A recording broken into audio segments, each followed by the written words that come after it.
let me begin by apologizing for keeping you all waiting today.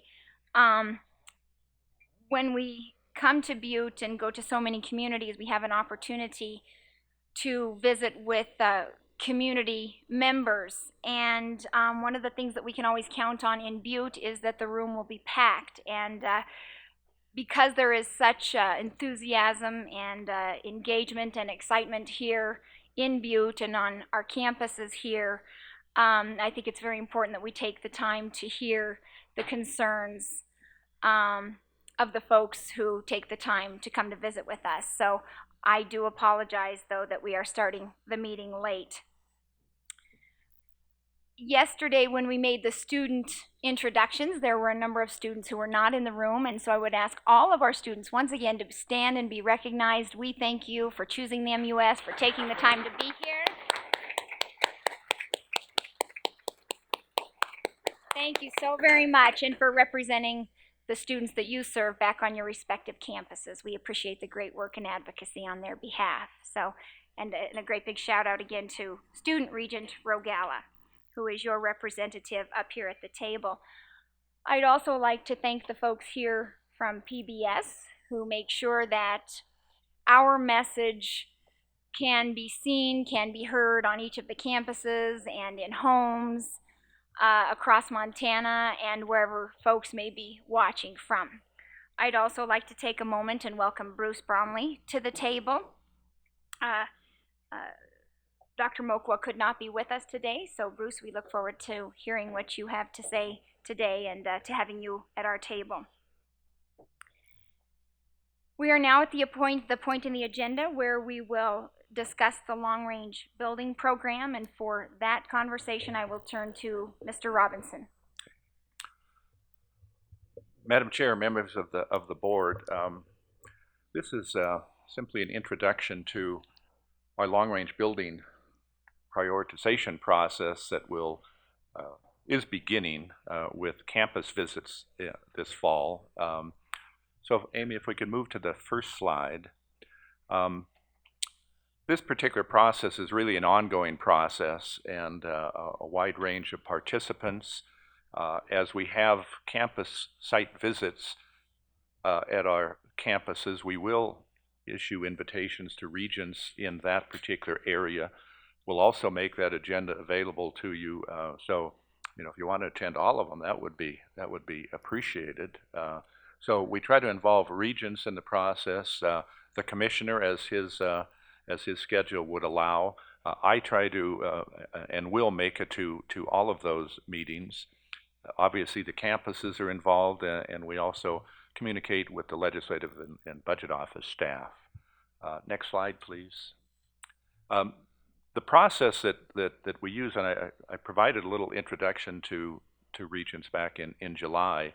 Not long after we get out of a legislative session, we're back at the process of planning for the next legislative session. So the long-range building program, as well as our general budget process, is really a continuous planning process, and campuses are continually involved in evaluating their facilities.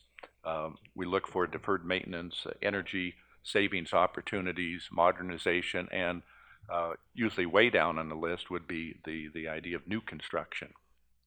And as we work through this process, the campuses will be prioritizing their needs by campus, and then we will move through further prioritizations as we move along.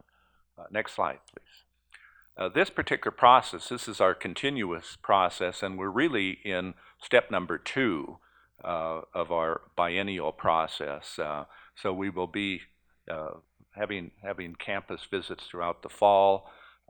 We will then, in January, both the MSU campuses, campuses will put together a priority list, and then in February, the commissioner and the 2 presidents will get together and try to put together that final proposed priority list that will be brought to the board as an information item at the March meeting, with the idea that the board will be asked to make a final decision or approval on a list, priority list, that will move forward to the state process. That final decision will be at the May meeting of 2014. We do have to have the priority list into the state process by the end of June of 2014. And then that moves through the process. The governor's long-range building program would be announced sometime in November, and it moves into the legislative process beginning January of 2015. Next slide, please. As we prioritize the projects, there is a significant focus on deferred maintenance and maintaining our present facilities. And when we talk about new construction, as I mentioned, the campuses are very, very aware of the burden of new construction in terms of increased operation maintenance costs. So if a new construction proposal does come forward from a campus, it's after a great deal of study and review of existing facilities, et cetera. So the campuses are very aware that the cost of a new building or new construction is really the minor cost. The larger cost is that operation maintenance of that building over the next 30, 50, 70 years. So that particular decision is a very thoughtful decision at the campus level. And so when we talk about the new construction issue, it is pushed way down on the list. And the priorities would be more from the deferred maintenance standpoint, or health, life and safety, code compliance, renovation of existing facilities, and last in the list is really that new construction process. We also will be presenting, if there are any authority-only projects, those would be presented as part of the list also. Authority-only would mean that the campus is going to be generating their own funds to build that building. It may be that it's donated assets or donations that would finance that, perhaps federal grants. Those would be we would not be relying on state funds to build such a building. The Japp building at MSU Bozeman, perfect example of an authority-only project that we went and got that authority in the last legislative process. No state funds to build that building, but we did want the legislature to understand that there will be O&M requests coming forward for that building, that academic building, as we would once it's constructed. Next slide, please. This particular list is just sort of the top 10 list of the priority that was adopted going into the last legislative session.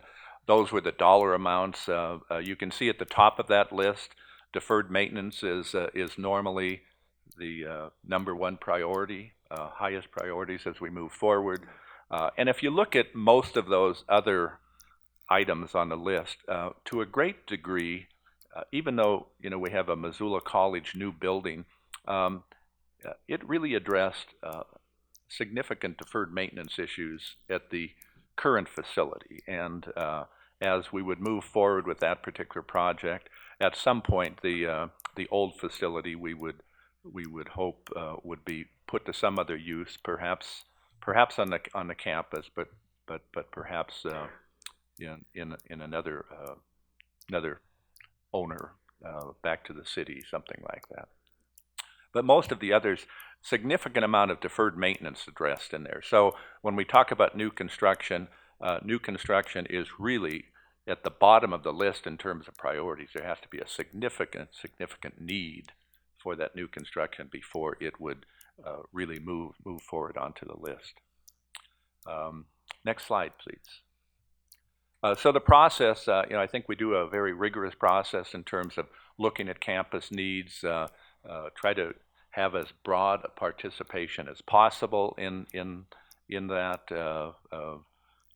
try to work through the direction that we have from regents in terms of priorities. And one of those directions, I can still remember Regent Lila Taylor talking about deferred maintenance. We have to look at that deferred maintenance first, and you do see that it's at the top of the list.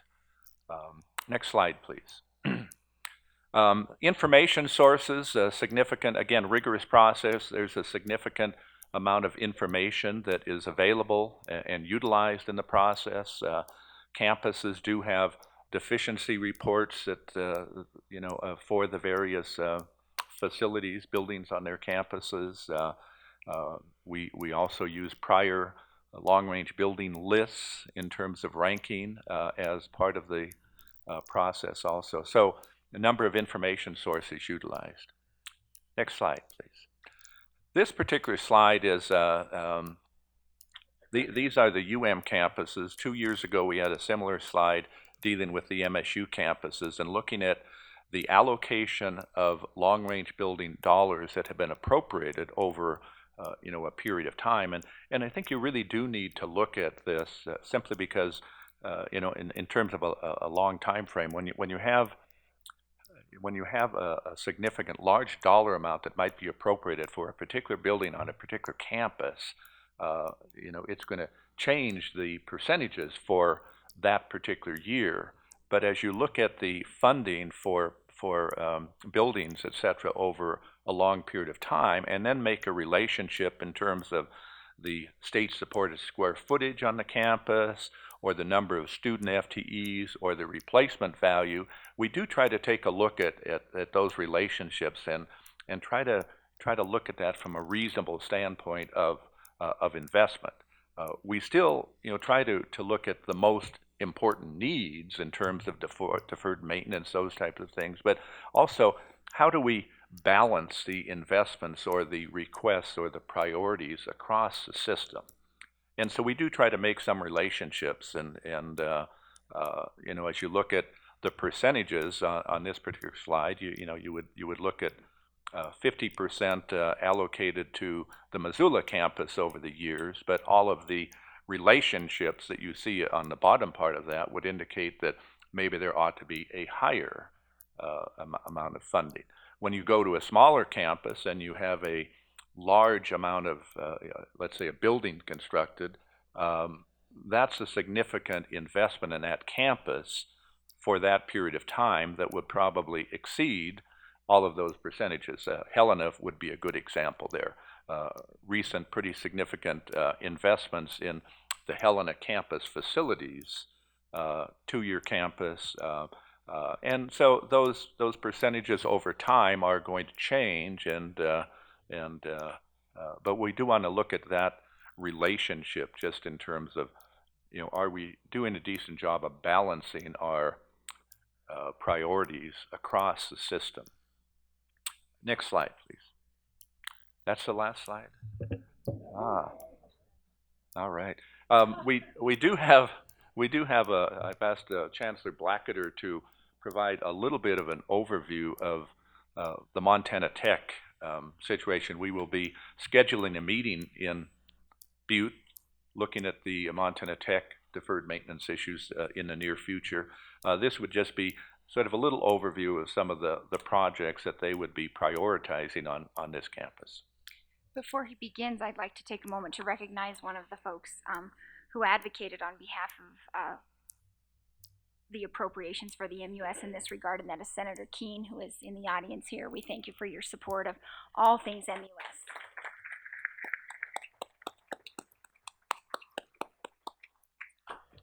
Chair McLean, Deputy Commissioner Robinson, members of the board. Just I was asked to sort of present a few things. I'm going to go very, very quickly here. It's just sort of representative of the kinds of things that you consider on long-range building plans, and on particular our campus. This is a picture of our front row, if you will, as you come up the hill on Leonard Field. It is some of our oldest buildings. Next slide, please.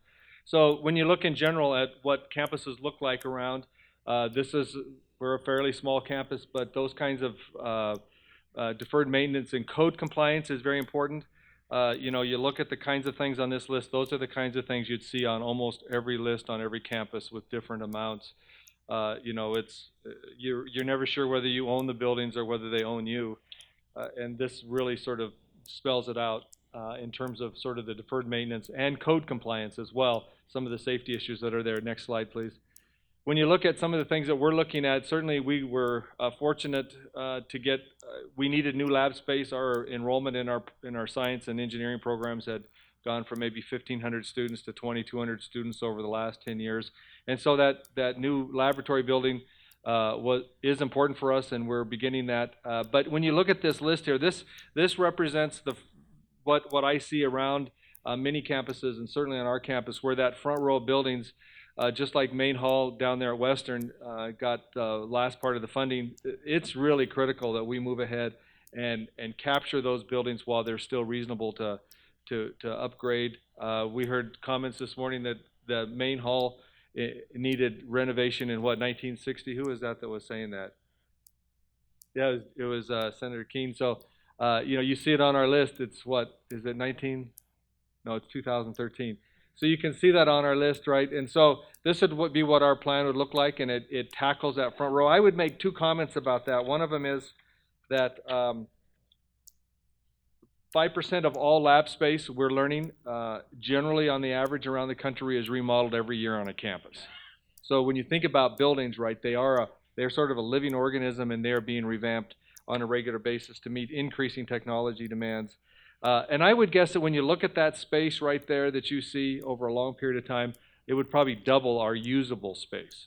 So don't think of it as just sort of a deferred maintenance kind of thing. Think of it as being able to use that space for something else that is more useful. Next slide, please. I'll just go on, next slide, please. So you look at some of the issues that we face, which other campuses may face. I mean, a building built 2 centuries ago, certainly early in the centuries, those buildings are there. We struggle with both positively and in some cases negatively with historical landmark designations on our campus and what happens there. And so those kinds of issues face campuses all over. And you know what, I think I'm just going to stop there. I just think it's a good example of what the long-range building plan looks like on each campus and the kinds of issues that we have to go through on a campus still to present that to our faculty and our staff and say, for us to maybe make convincing arguments about where we want to spend our next set of money and get their input on that as well. So, Deputy Commissioner Robinson, thank you for the opportunity. Madam Chair, we would certainly entertain any questions you may have regarding the process. Other questions or comments? Regent Robinson. Thank you, Madam Chair. I have a question for Deputy Commissioner Robinson. It would be good, I think, since we have a couple new regents on the board, to talk a little bit about, if you would, the process. This question has come up for me a few times. People have approached me and talked to me about the process that we go through, or the campuses go through, I should say, to award any of the work to contractors and engineers and architects when they go out to bid. So I don't know if it's a necessarily a question for you or for one of the campus leaders, but I think it'd be good to kind of give a brief overview of what that's like and the process we go through. Regent Robinson, thank you.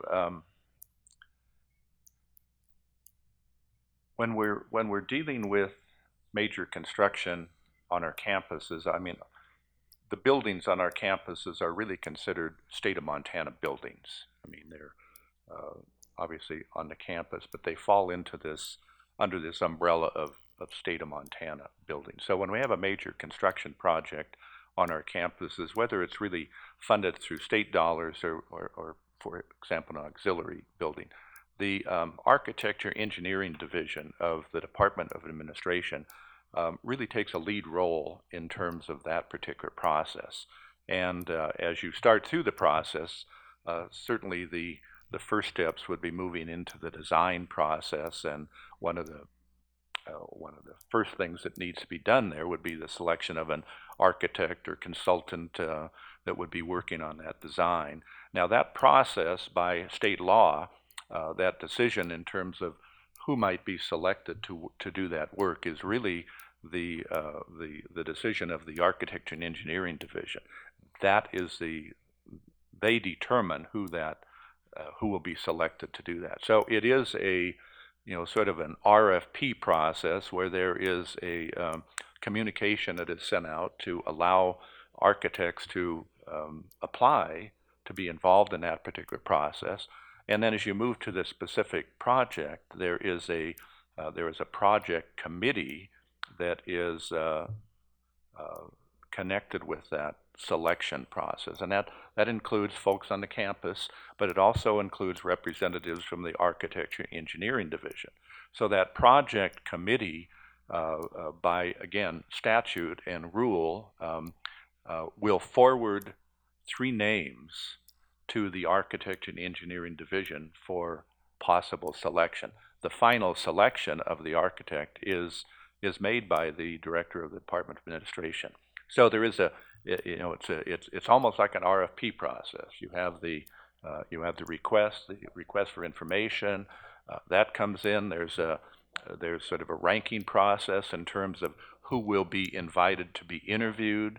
So there is a resume presented by each person applying. You can't interview everyone, so there's a selection of maybe 5 or 6 architects that would be interviewed. There would be 3 names that were forwarded to Architecture and Engineering Division. Chancellor Blackadder referred to that, I think, yesterday in terms of the new addition, the lab addition to the building, that they have forwarded 3 names to the Architecture and Engineering Division. That final selection is made by the Department of Administration. So that's the typical process that is utilized for the selection of that architect or design consultant that would be used. Thank you. Further questions or comments? Regent Albrecht. Madam Chair, I'm curious then what priority Montana contractors are given in order to participate in that process. Regent Albrecht, I'm not sure that I can respond accurately to that. I can certainly try to get that information for you. Again, when we get into that selection process for architects and contractors, it's the Department of Administration that makes those selections. At one point in state law, I think there was a preference percentage that was provided for Montana vendors, contractors. I don't believe that exists anymore. And so I think it falls into sort of that low bid type of process. Again, there may be some flexibility in terms of some of the criteria that would be included in the bid, but I think it falls more into that low bid type of process. But let me try to get more specific information on that to see if there is any particular preference that can be provided for Montana contractors. Thank you. Regent Buchanan? Thank you.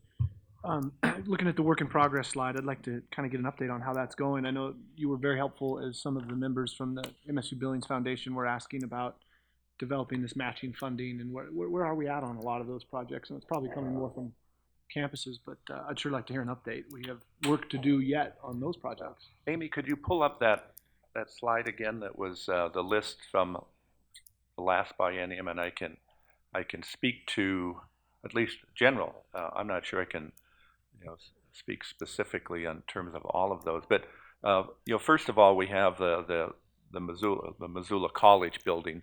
I think you've probably all seen the process. The selection process in terms of siting is still moving forward. I think maybe some forums are scheduled today or tomorrow.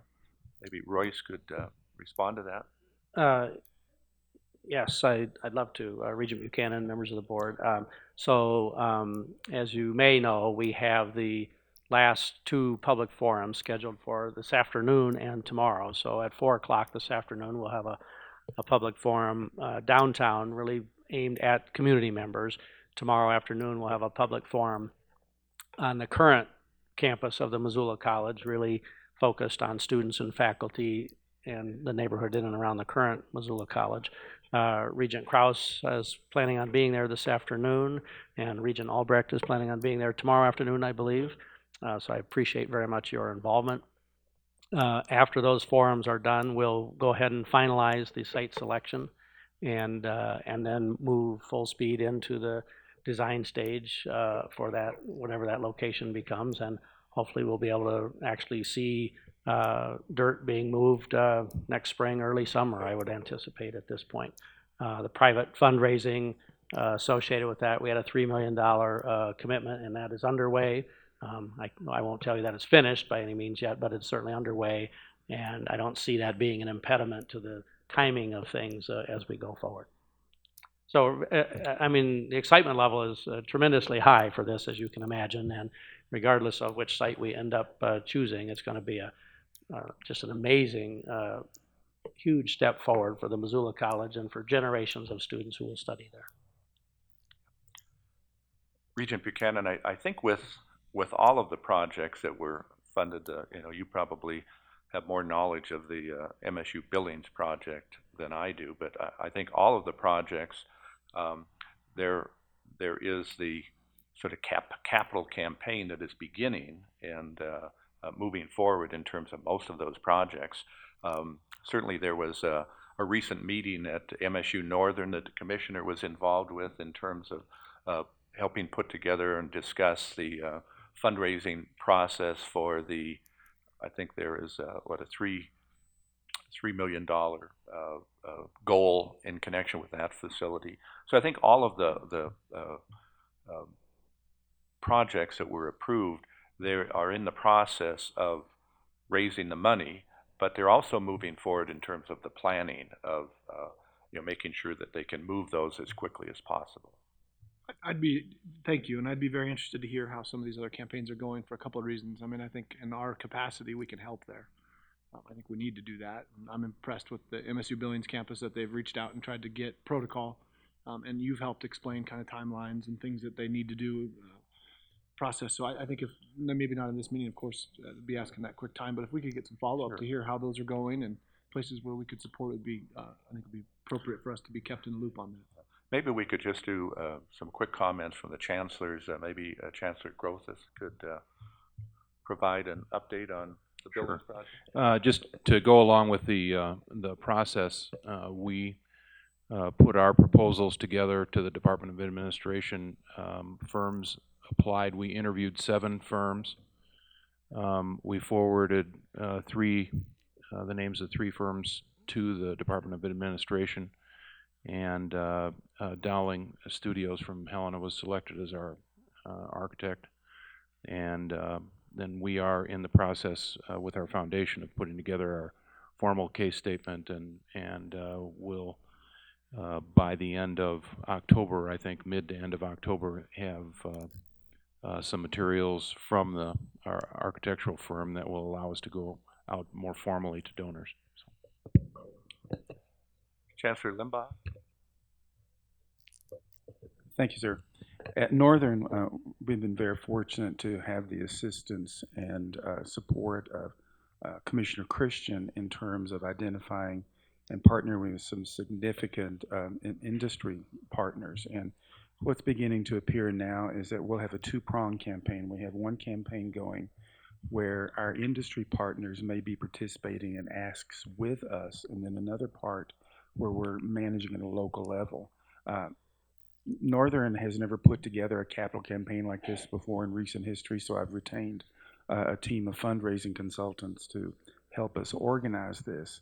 The particular twist for Northern is we actually have to raise more than expected, because to get the building as designed, the inflationary cost as recently calculated by Architecture and Engineering is actually $9.34 million, not 7.9. So we actually have to raise at least $4.5 million rather than the original $3 million. So that's the twist that Northern has right now, to get the building as designed. And we decided we do not want to cut the building, because cutting the building does not allow us to deliver the graduates that we want to be in line with the governor's initiatives in workforce development, for example. So that's where we're at. Chancellor Story.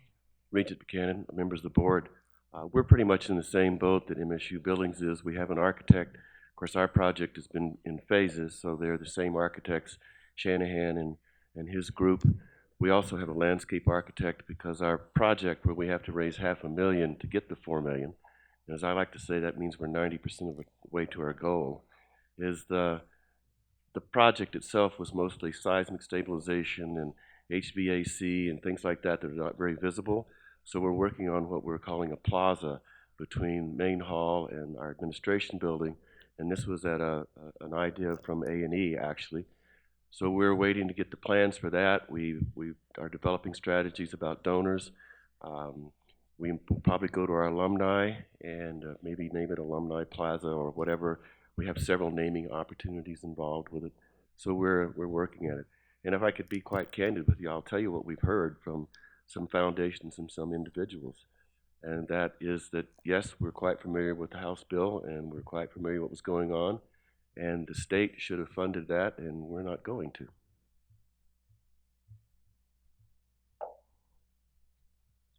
Chancellor Blackett? Thank you. We had a 10 million of authority and 5 million of state funding, so we actually have a single ask out. If that doesn't pan out, we're going to develop a different campaign strategy. I think we're fairly optimistic on that. I would just comment, just sort of echo what Chancellor Story was talking about. I think we have to be a little bit careful as we look into the future. It's not nearly as exciting for donors to fund seismic stabilization, perhaps, as it is the digger turf, or things in between there. And so I think as we look to the next session, I would really encourage us to look at realistic expectations of, is that a project that should have matching money or could have matching money on it, as opposed to those that really need to be done, and they need to be done in a timely manner, and we just do it. Thank you.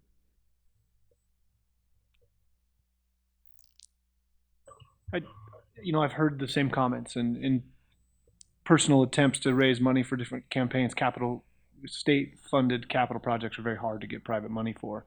But I think this process has been very interesting in the way that the previous governor went through putting it out. And I don't know that we should anticipate that it's going to continue, or I don't know how it'll move forward. But if this is a shift, I think we've got to rethink how we're doing things. I mean, my sense is there's a pool of money that was committed by the state. If this is the model that it's going to be moving forward, I think we've got to adjust the way that we're proposing some of these plans. And if we're going to find communities and campuses that don't have the capacity to raise that type of money to match it, I mean, we're going to have to rethink how we propose allocating those funds. Just a few conversations I've been on, I mean, the one in Billings is an interesting one. They just finished a very successful $10 or $11 million campaign, and then all of a sudden, kind of out of nowhere, here's the need to go raise $6 million. And so the foundation's feeling a heavy burden on their shoulder, and I appreciate that, and think that engaging with the executive as to plans moving forward, how it'll be proposed, I think would be very prudent for us. I think about our responsibility as regents. We are part of a state portfolio of things. We're not only, I mean, we're only higher ed often, but I feel like my responsibility is to represent the state, and I understand what was the thought process there. There's limited funds. Let's force these communities to match it, and I think that there's some rationale there. And so I think the earlier we engage the executive and his intention, and then legislative partners on their intention of how this moves forward, the more prepared we will be, because this has caught many campuses off guard. And I think that there's still doable numbers, but encourage the campuses to move forward, because there's funds that if we do not match them, we will not get to put into our infrastructure. But I think we need to engage real quickly on the front end with the executive branch. What's the intention moving forward? Is this the new model we should anticipate? And if it is, I think we're going to have to adjust. We're going to have to adjust on how we propose these things. The last thought I'd have is we go into the next process kind of in line with what I think Regent Krauss and I were trying to touch on yesterday. I always get scared. You talk about this being state-owned real estate, and I can remember executive past pounding his fist on the table saying, "You're the largest real estate owner in the state. We got to change that," and that's right. What do we represent? 40% of state real estate, something like that. More like 2/3. Yeah, right. So I mean, that's a huge issue, not just for higher ed. That's for the state. How do we keep these facilities healthy, and investments going towards them that need to keep them viable? And I love seeing deferred maintenance instead of new capital projects. And as we do address growth, if there's ways to use capacity of existing facilities, whether it's 5 o'clock classes and Saturday and Sunday classes, or online classes, or increasing progression with students so that the turnover rate's higher, freeing up capacity, I really want us to go that direction, because I'm afraid of huge brick and mortar campaigns, because those buildings get old and those buildings need new investments. And as we're seeing right now, weighing new projects with taking care of our old commitments is a challenge. And so I think as we go through this process, I'm always much more supportive of addressing deferred maintenance than getting excited about new projects, and would encourage this board to at least consider those responsibilities of our board, because we're passing that responsibility onto boards in the future. And I think the state, we already represent 2/3 of state-owned real estate. I don't know how much more we want to represent, because those become the state's responsibilities as much as this board's. I appreciate the conversation. Thank you. President Angstrom. Thank you, Madam Chair, members of the board. Amy, could you put the slide back up there that Mick had of the UM? Yes. So just to follow up on the point that's been made here for the members of the board who are new, private philanthropy has been a critical part of building projects on all of our many of our campuses over the years. So just if you take the Missoula column, for example, take out the $29 million there that we just received, and over that same time period, there was actually about $160 million of construction that took place, of new construction that took place on the Missoula campus alone. And so the difference between that 160 and whatever the $30 million then of state funds during that same time period was pretty much generated in private dollars. So the Phyllis J. Washington College of Education, the Skaggs Pharmacy School, the Payne Family Native American Center, the Gallagher School of Business, those were all largely, if not entirely in some cases, built with private funds too. So I just want everybody to have that perspective that a lot of what happens physical plant-wise is done with money other than state funds. So we're not limited just to the state funds. And it's kind of a double-edged sword, because then, you know, people kind of say, well, if you can raise that kind of money for buildings, why do you need state money? So, but it is a very important part of what we do. Thank you. President Angstrom. Commissioner Christian. I just wanted to say there's no opinion in this, just sort of how it came to be for the benefit of our newest members. The match portion of the House bill is new to this session. That's not necessarily how the process happened before. It is that was the prerogative of the executive branch at the time, and we certainly respect that. We tried to communicate with them as best we could, but that was how they wanted to bring what originally was a bonding bill forward, was with some match. And I don't think it would shock anybody to know Governor Schweitzer really liked to see that sort of a blend, and local communities have some skin in it, and that's how the proposal came forward. We will have some communications with the executive branch as quickly as we can to try to get a feel for what the proposals are. But we didn't, those matches weren't really part of our LRBP process, which I think is Chancellor Blackkeader's point, Todd's point, and I understand that it came to be, they took our list and they added some pieces to it. I'm very appreciative for the funds that we've received, and we thank both the executive branch and the legislative branch for delivering those funds. We need to work hard to make the matches happen, and we need to make sure that we are engaging in the future to see what proposals will come forward and how those matches may be defined, if in fact there are some, or what the philosophy of Governor Bullock and his staff will be. So we'll work on that. That's a very good point, and we need to see where that may fit in or where it doesn't in the future.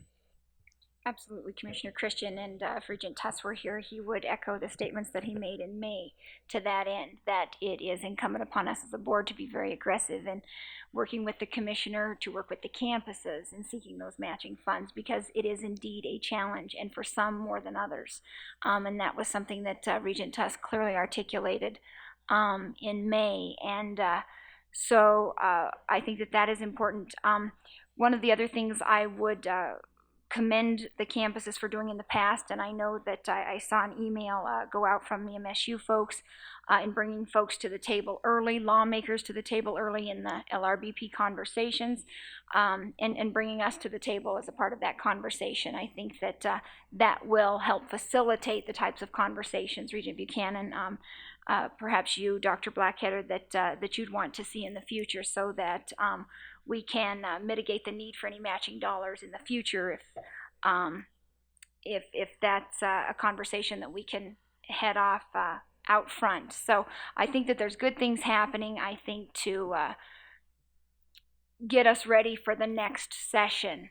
Now I think it's very important for us to not, as a board or not as a system, I think we need to be very cautious and be very appreciative for the dollars that were allocated to us as a system and to our campuses on behalf of the students that we serve, and be very aggressive and diligent in working with the commissioner and working with the campuses and aiding them in getting those matching funds. So with that, I'll turn it over to Regent Krauss.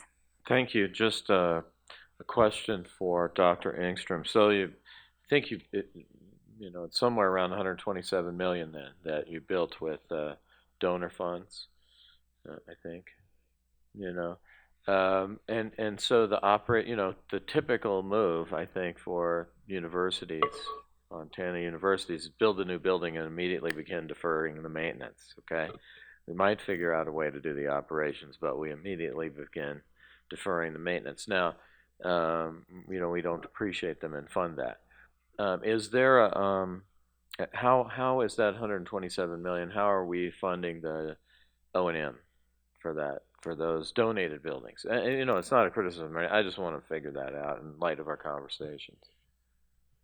Regent Krauss, members of the board, I'll give you sort of a general answer, and That's good. on any given building I'd have to look in more detail, but some of those buildings, I believe, and Mick can help here too, do carry O&M because they're educational buildings, and Mick, you maybe can give me some examples there, and some of them do not, and so for the ones that don't, then we somehow have to incorporate that into our budget or generate, in some cases, revenue that might go toward that.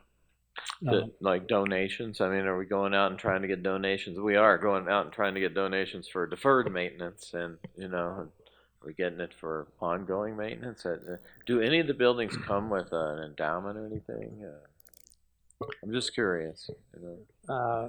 Regent Krauss, I'm not aware that any of our buildings have an endowment associated with them for O&M funding. Mick has been around during that time period, really, and maybe Mick, you could help me here in that regard. Yes, Regent Krauss, I mentioned earlier on the slide, as part of the process, we may have buildings that are referred to as authority-only buildings that we would be requesting, taking that concept to the legislature and having the legislature adopt or buy into that authority-only project. And the reason for that is to communicate to the legislature that this is an academic building that will be financed and paid for by donations or grants, but that there is an obligation, if this is built, that the legislature would buy into the funding of the operation and maintenance. So we do want to make sure that we have that communication. And the legislature, if they adopt the authority only, they are at least indicating that, yes, you have our permission to bring back a request for O&M on that particular building. So we want to make sure that there's that transparency. There are other buildings, for example, the IS building on the campus was really funded by federal grants, and for the most part, that particular building is focused on research, and so a lot of the O&M on that particular facility is funded by the indirect costs, or F&A, connected with the research activities on the campus. That building's kind of a blend. We do have a portion of it that the O&M, I think, is funded by the state. So there are mixes. The ones that I believe were authority-only projects were brought to the legislature were the law school, SCAGs, the Native American building, I think the Phyllis Washington Addition Education building, and so those were brought to the legislature for their concurrence. And the concurrence is really that, okay, we concur that we will buy into the O&M issue for those particular buildings. Just a couple more questions, if I could. The first one is, do you just have a pool then? Is it specific to different buildings, or do you just have a large pool, and then the one with the most needs gets the pool, and you kind of, I don't want to say kite the money around, but everybody's paying into the pool, and then it's just the one with the the leakiest roof gets the money at the time. Is that generally how we do it then, or? Oh, are you talking about deferred maintenance issues? Well, yeah, I mean, Well, the issue up there, right? We said we're going to concentrate on that first, but I was just thinking about, you got a bunch of buildings on a campus, and you got X amount of money from us, from the regents, from OCHI to do deferred maintenance, and it's not dedicated to a building or anything. And I'm just trying to figure out how it works. Yeah, most of, when we're talking about this list, when we talk about deferred maintenance, that top of that list, we were requesting state funding for deferred maintenance, code issues, etc. Normally, those appropriations are totally appropriated to the architecture engineering division. Mm-hmm. And for example, one of them might be for roofs on state buildings. So the architecture engineering division will work with our facilities people on our campuses to determine what's the highest priority across the system for investing those deferred maintenance dollars. So there is a partnership with the state architecture and engineering division in terms of looking at, where's the greatest need, not only for the university system, but for other state buildings also. And then just one more question, sorry. How will the Smart Buildings Initiative tie into this effort? So, because they'll be kind of retrofitting buildings too. I'm sorry to dive into that, but it just seems like it's part of the discussion, because we're going to do investments in buildings. We're going to have deferred maintenance on sometimes very high-tech investments. And, will we go get legislative approval for those so they buy in? I'm just trying to figure that out. Madam Chair, if I could, so there's sort of two questions. We do sometimes seek legislative support for deferred maintenance, and there's a process there through A&E. We also, though, we do accrue deferred maintenance funds on campuses, some through building fees. There is a pool of money that is accrued on every campus around to handle deferred maintenance costs. And generally, we just look at what is the greatest need. And that's where they would go. The Smart Buildings Initiative will tie into that, in that we're trying to get energy savings and other things to go toward that pool, which will help fund future retrofits, future deferred maintenance issues. Those two things, I think, will work hand in hand. But there is some of that happening at the campus level every day, and then there's some that we seek legislative support. I don't know if the legislative piece, in terms of requesting deferred maintenance funds from the legislature, will necessarily tie in as closely with Smart Building, but certainly Smart Building is designed to sort of interact with the funds on campus, generated savings from campus to fund future retrofits and enhancements. The present law, when we go into the legislature and they say we're going to give you X amount of dollars, do they give us X plus the present law adjustment plus whatever additional maintenance dollars there are for the new buildings we added? Is that part of the calculation? Mick, maybe you know. Well, Regent Krauss, as part of the present law process, there is a line item that we work with in terms of new space. Okay. So it is new space that would be coming online in the next biennium, and the operation maintenance costs that would be related to that. Thank you. Thank you. Good conversation. Regent Regala. This is a historical question. I'm just wondering, was there any effort to leverage additional resources from the legislature from Mr. Japp's donation to Montana State? Madam President. Madam Regent Regala, no. What we decided to do was to be very conservative also in our approach, and what Mr. Japp said was that in his ideal world, what he would like to see is that the majority of the gift would go to the building, but also that we set aside sufficient funds for programs, so that it's not only the building, the shell, but that we could have sufficient funds for scholarships, for professorships, so that the quality of the program could be enhanced. And as a result, we have set aside a fund of money for that purpose.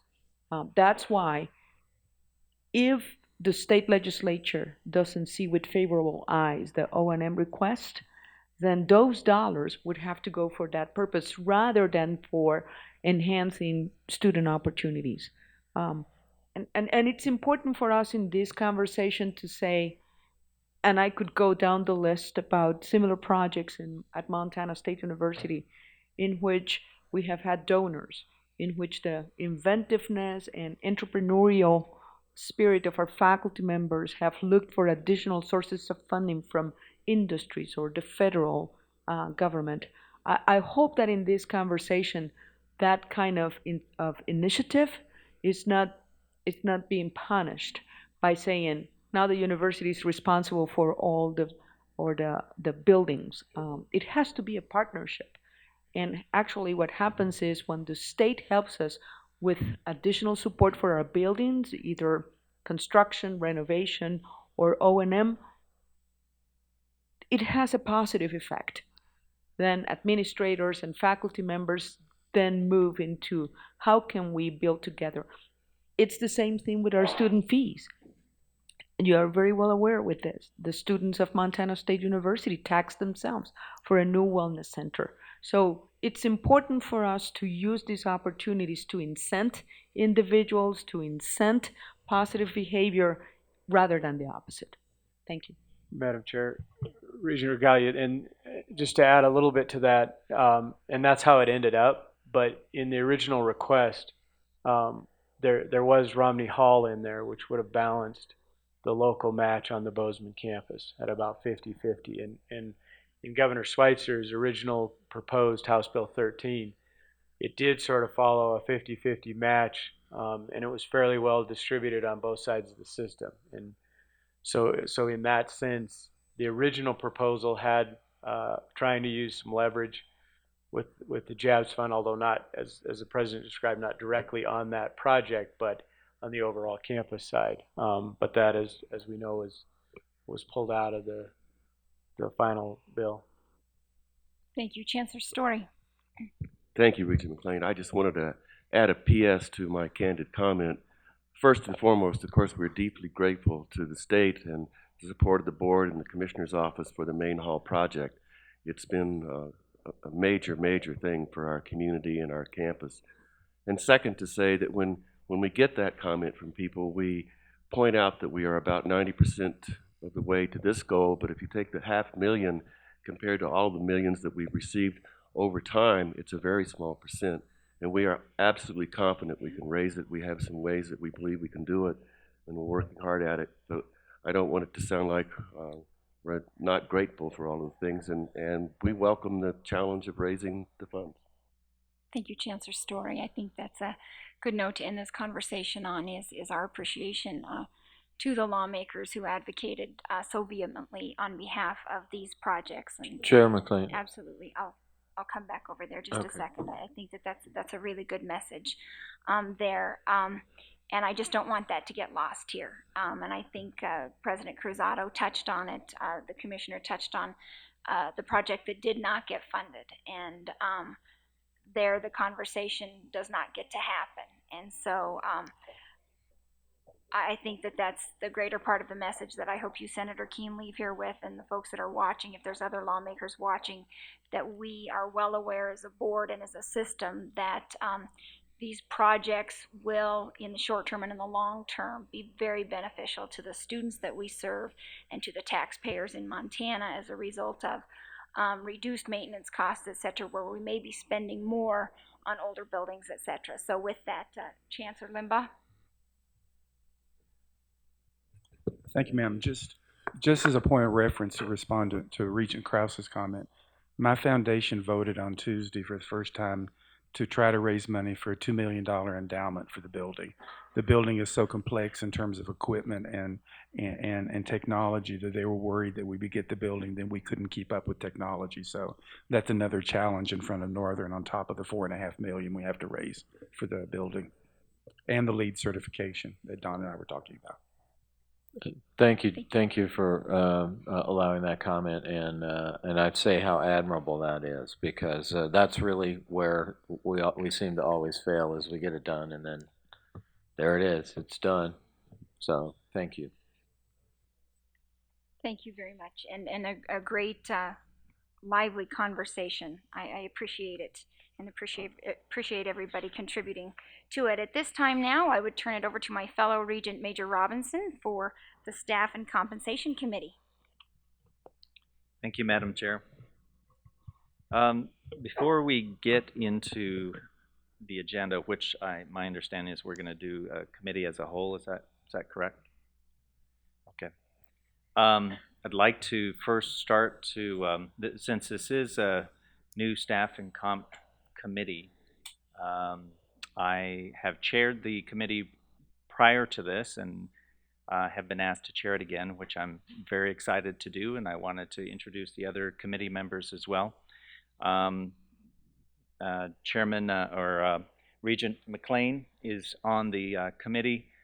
Regent Buchanan and Regent Albrecht is also on the committee, so we welcome you all. What I did want to do is open up with a few comments first, and then we'll get into the rest of the agenda. One of the things I wanted to mention is that what I'd like to do with the committee, since it is a new committee, is after this meeting, we'll have a chance via phone calls and so forth to start to put together a work plan that represents what we would like to accomplish in this year. So I certainly have some ideas, having chaired the committee before, but I want to invite my colleagues to bring their ideas forward too and see what we would like to focus on and make our priorities. So at the next board meeting, we'll bring those back to the board to bring you up to speed and update you on what those priorities would be. Now I want to talk about one particular item that we have addressed in the past and worked on quite a bit for at least the last couple years, and that is the compensation focus group. Again, for those newer regents, the compensation focus group was put together a couple years ago in order to give the regents an opportunity to have a direct conversation with some of the faculty and staff to get a better understanding from their perspective, what are the issues that are important to them. And it included everything. I mean, we did call it the compensation focus group, but it wasn't just focused on compensation. It was also on items that might relate to non-compensation as well. And the group put together was comprised of the commissioner's office, the administration from different campuses, faculty and staff leaders, and also union representatives that would like to participate with the conversation. So it was a very lively conversation. It was geared towards what can we do to not only have a conversation, but start to develop some type of action plan moving forward. And I must also mention that this actually originated out of a report that was done by the regents, and it was called the 2007 Recruitment and Retention Task Force Report. It was a report that was very helpful to give the overall picture of some ways to enhance the communication between our university system and the staff and the faculty that it is comprised of. So we've heard some good things about that focus group. We want to somehow continue it, but what we'll be working on is a committee first, and then we'll be talking with administration and the commissioner's office as well about this, is how we can transition this. Because what we found is that as productive as it was, it really needed more legs. One of the things that we'll be discussing is, just like what we heard with the long-range building plan, is that there's a cycle that we operate under, a 2-year cycle that we operate under, and working with our legislature. And perhaps that this could mimic that type of discussion, because there's certain times, and actually this focus group I want to mention was a part of that budgeting process. It helped us in that messaging process that we talked about over 2 years ago, that when we go to the legislature, that we want to have a strong message from the commissioner's office, from the board. This is what we stand for. And those discussions with faculty and staff were a part of us being able to define what it is. So it helped us in the legislature, and I think it will help us in the future too. But so as it transitions into a new effort, it will again somehow mimic that 2-year cycle, so that we're talking about things early enough that really can impact what we're talking about with the budget, and can start to affect our approach with the legislature. Now, with that said, I do want to make sure that people understand, and whenever we have met in the past with this working group, it's important to point out that it includes the administration, it includes some of the representatives, not only from faculty and staff, but it also includes some of the union representatives, because it's not meant to circumvent any of the negotiations for contracts or any of the direction from the administration. It's meant to enhance that. So I think that's important for us all to remember as this starts to transition, that we don't try to make it something that it isn't. So that's what I look forward to working on as one of our priorities, but also look forward to working with the committee on developing other priorities as well.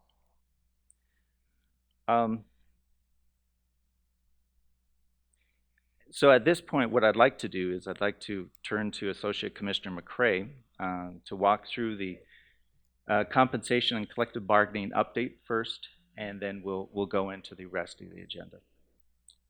Thank you, Regent Robinson.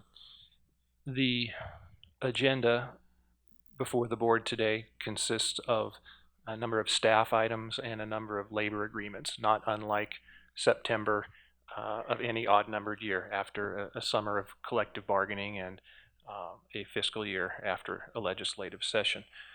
With regard to the labor agreements, before we begin, I would like to express thanks to too many people to be named. Jackie Salveson in our office and I are very grateful to the union partners, labor representatives, and our faculty and staff who form the bargaining teams that we sit down to the table with, as are all of the very good and dedicated HR and administrative folks who join us at the table on the management side of the bargaining table. And in addition to that, I know that Jackie and I would also like to express our gratefulness once again to then the HR folks who join us at the team, as a team, everywhere we bargain, because every campus where we bargain has a very good foundation of folks who put a big dent in their summer towards this effort of getting labor agreements settled and ratified. So thanks to all for that. In the purest technical sense, what this agenda consists of, you have 11 labor agreements that are union ratified on the agenda. We do have 14 collective bargaining units where we continue to bargain in good faith, and they are all going productively. All of the 11 labor agreements, as for all of the staff items that are on the agenda as well, provide for a normal salary or wage increase of 2.25% plus $250. That was essentially the outcome of the guidance that the board in May provided to the commissioner. And as we set forth this summer with our collective bargaining and essentially reached 11 agreements at that amount, 2.25% plus $250, effective October 1st of this year and October 1st of next year.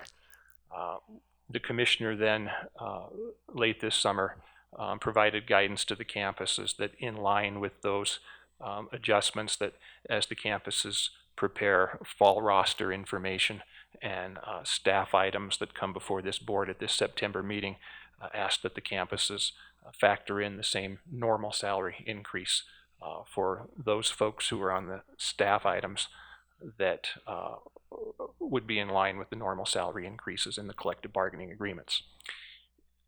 Almost every collective bargaining agreement in the system and every pay guideline in the system for every group of employees, be they classified staff or contract professionals or faculty or administrators, have guidelines and provisions in addition to a Board of Regents authorized normal salary increase or normal wage increase.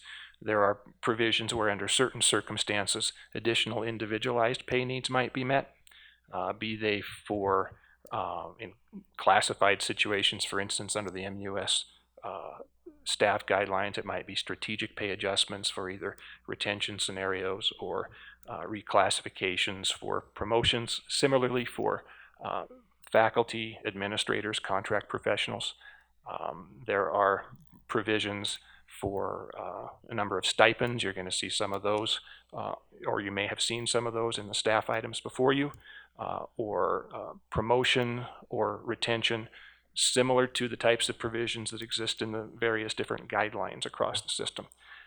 So that's essentially what you have. You have labor agreements on the agenda that provide for a normal increase that would be essentially across the board.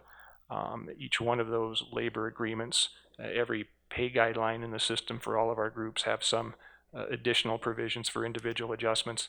The staff items in line with that, normal adjustments across the board, and you will see on campus and OCHI staff items some additional individual adjustments. I suspect that we've been happy to answer questions about that. There's been some pre-Regents meeting news reporting where we've been happy to answer those questions. I know the commissioner would answer questions about anything on the OCHI staff item, and I'd be happy to answer questions about anything on the campus staff items, and we've got the presidents and potentially chancellors here to help if I can't answer those questions. So thank you. Thank you then, Mr. McCray. Thank you, Regent Robinson. At this point then, we'll move to the consent agenda. Are there any items that any board member would like to pull from the consent agenda? Seeing none then, I would entertain a motion to approve. Regent Rogala.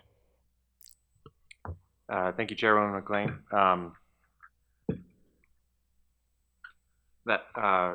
Regent Robinson, that 2007 Recruitment Retention Task Force PDF, I just pulled it up, and at the very bottom of the participants was actually Kevin McCray, Labor Relations, OG office.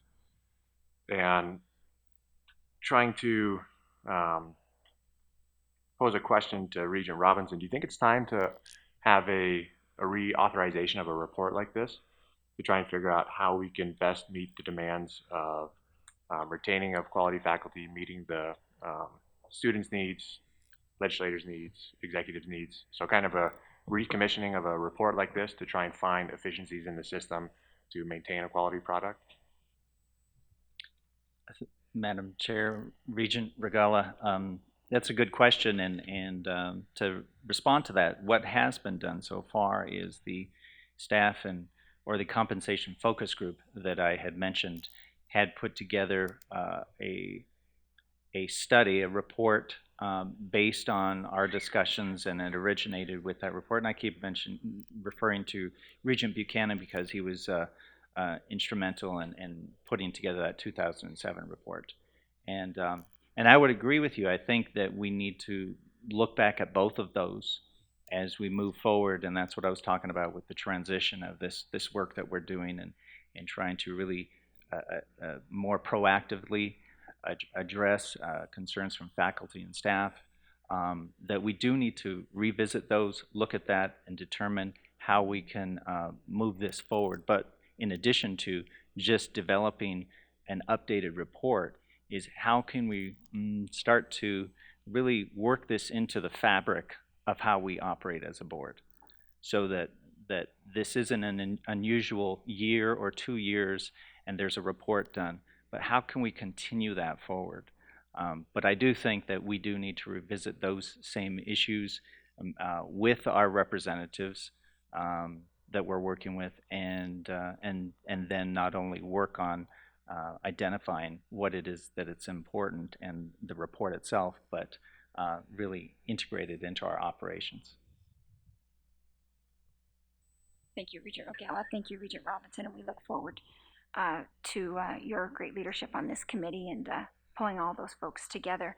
So on the consent agenda, are there any items that a board member would like to have pulled from the consent agenda? Seeing none, yes. Regent Rogala. withdrawn for when we actually vote, I guess. I'd like to bring that up. Okay. So then I would entertain a motion to approve the consent agenda. So moved. A motion has been made to approve the consent agenda. Are there any questions or comments from members of the board? Any questions or comments? Is there any public comment?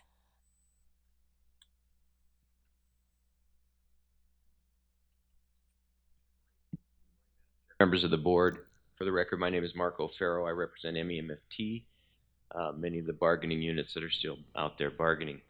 I've got a couple of comments, and first I want to thank Regent Robinson for his work on the focus group and bringing that group together, and for all of you really that have been involved in that. I know Regent McLean was at a couple of the meetings, and there's some great work being done there, especially by some of collaboration between management and labor folks, union folks, about gathering some really great data. Our hope is that something does come out of that, as Regent Robinson said, that does represent a plan of action, that we take a look at those numbers and they take a look at the data and formulate a plan that informs our budgeting strategy that we can then help take to the legislature. You know, quite a bit was mentioned about the 2007 report, and that was a good report, but it primarily resided on a shelf. And this plan, when we complete it, whether it ends up in a report or it ends up in some other form, it has to be part of some action. Otherwise, from our point of view, a lot of work is being done for no reason. And so it's very important that we continue that work, that we add to the discussion workload issues, so that if we're comparing Coupa data on salary, we should be comparing those other issues as well. We broaden that discussion and we formulate a plan of action that moves forward. So I thank you for your work on that. It's been a great committee. There's great work being done at the campus level and at the union bargaining team level, leadership level, and it's real good work. The second thing I'd like to say is that many of our contracts are still out. They're still in bargaining, and I just have to remind you, we've heard this term normal raise here. I have to remind you that these are mandatory subjects of bargaining. So you might have an idea of a normal raise at this point, but I'm not so sure that everybody is agreeing on that. So that's still happening at the bargaining table, and I would just caution you to get in your mind that we have some sort of predetermined destiny of what is normal. We might end up there. It might be a combination of things, but these are still mandatory subjects. There's still bargaining going on, and it's important to realize that. I think it is going well. I think we have some good things going on out there, but I just thought I need to bring that to your attention. I want to thank Kevin for his work, his team. They're doing good work out there, so thank you. Thank you, Mr. Farrell.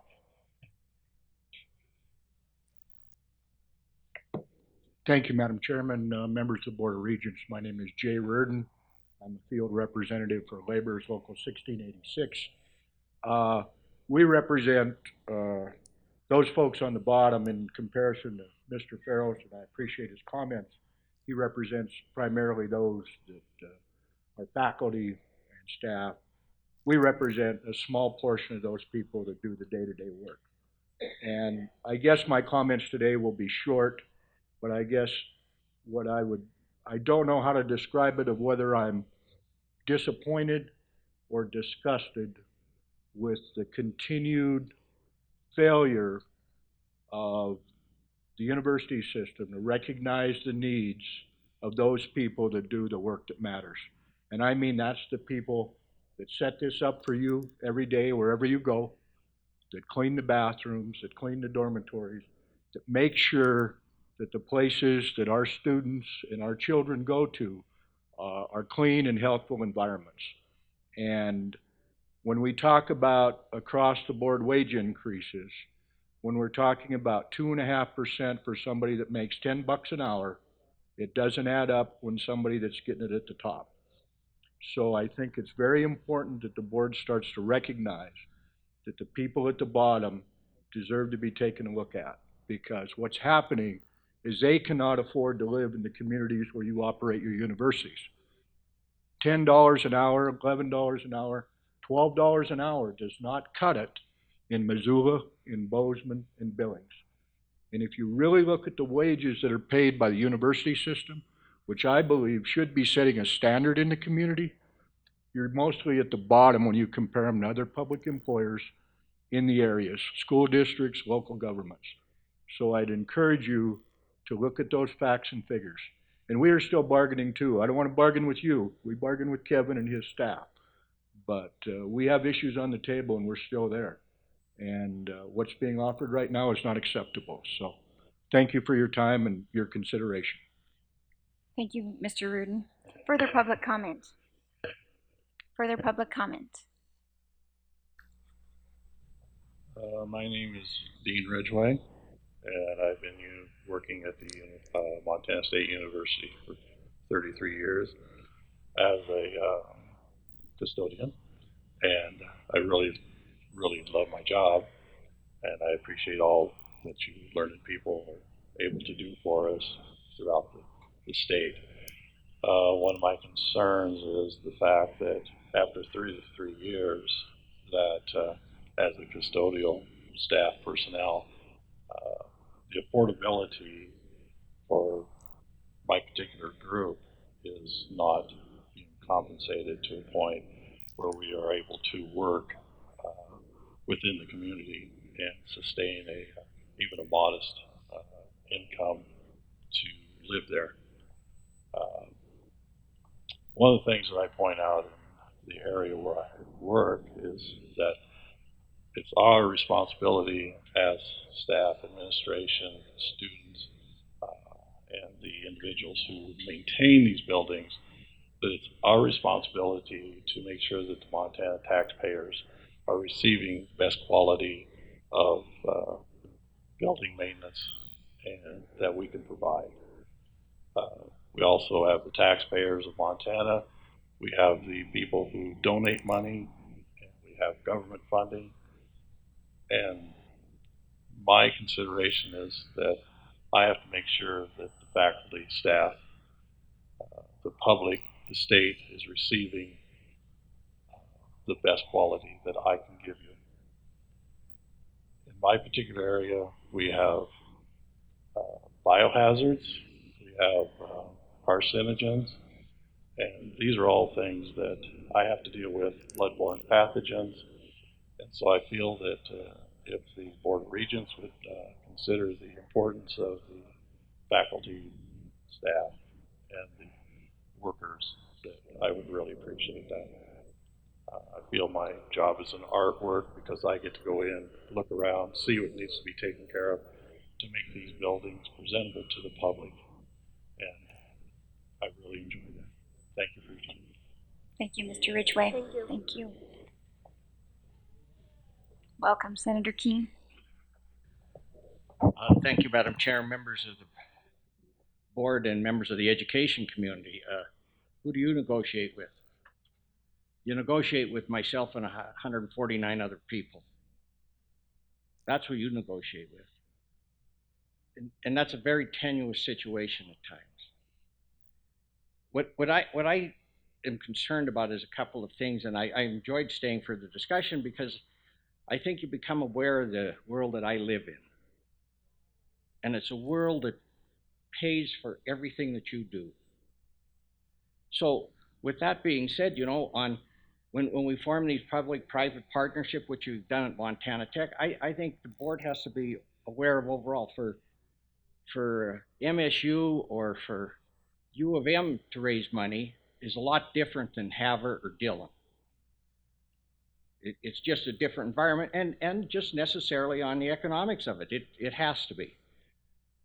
When we talk about deferred maintenance, the state of Montana and myself and the other 49 members have a responsibility to the students who go to your schools.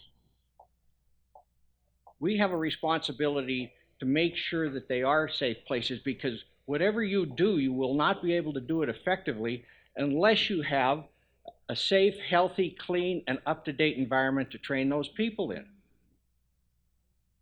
And the last comment, you won't have that facility unless you have a qualified staff to take care of those facilities. So it's a broad-based perspective. On a couple of points, though, is, you know, there's things out there that I'm concerned about. One of the things is things that we do is like, let's say this time we put it up with $75,000 before you have to bid projects out for incidental repair. Everybody likes that. What I become concerned about is then we start splitting projects. The project might cost $150,000, so you split it into two for $75,000, or you know, you could run those numbers anyway. I become concerned about that. Why? Because I've seen it before. The other thing I am concerned about is in just you have people that talk to you, we have people that talk to us about their concerns.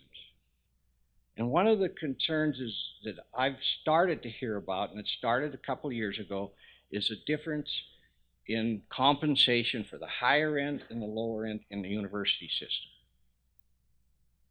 But let me tell you, if that becomes too out of balance and the complaints become too large to us, I was here in 2001 and 2003, and those of you that were here, the university system suffered to the point where they had to have increases in fees. We don't want to have to go back there. You need to address those issues of compensation. Because when the perception out there, the world I live in runs on perception. And then when that perception becomes skewed, it will affect every one of the university systems in the state of Montana. And it's interesting to hear about building and the way we go through that, and that's the process that Senator Sesso and myself on the long-range planning. It becomes tied to economics of the state of Montana. It also becomes tied to personalities in the legislature. We all have to be aware of that, and we all have to recognize that whatever mix of things comes out of each one is what the citizens of Montana have decided the mix should be, whether we like it or not. The citizens send us the legislature, which affects you. So while you sit here, I sit there with trying to figure out how to get the funding you need, but I can't be part of that or help you unless you direct the issues that become before us to become an issue with the legislature. And some of that is deferred maintenance. Long-range planning is just a legislative process we go through. It works, it'll have its ups and downs. Compensation isn't. Compensation has the ability down the road to have a direct impact on the money the university system gets. Thank you. Thank you. Further public comment? Further public comment? Further public comment? Thank you. We have a motion before us to approve the consent agenda. Are there any questions or comments from members of the board at this time? Regent Rogala. Just a formal question. When we're approving consent, we're voting on it later, is that correct? No, we will vote on it now. Oh, we vote on We'll it vote now. on it today, And so, right now. And when we approve the consent agenda, that's everything on the consent agenda? Yes, the staff items and each of the labor agreements. All right. It seems that, this is a question to the board. It seems that we're in a unique position with both two new promotions in the commissioner's staff office, with the timeliness of having 2 years from now until the next legislative session, and with having 7 years passed since the last exhaustive look at best practices and efficiencies in staff and compensation issues. This is a question to the board. Do you think we should have a formal draft to readdress this, or have a reissuing of this this task force PDF or report? I guess this would be directed at Major Robinson or Regent Robinson.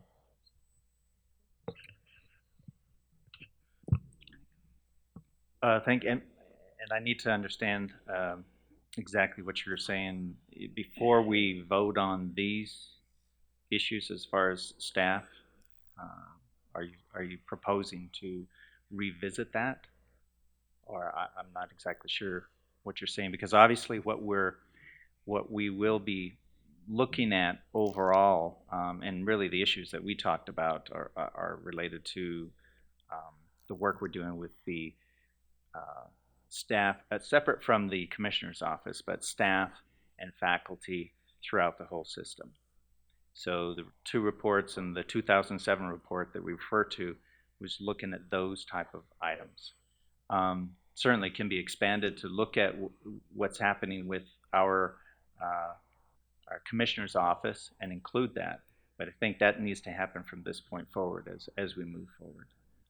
But these are the items that are before us as far as staff-related items, or items that have been budgeted for and are items that are up for vote now. So I think we can do both. We can move this forward, but we still have to do the legwork that you're referring to.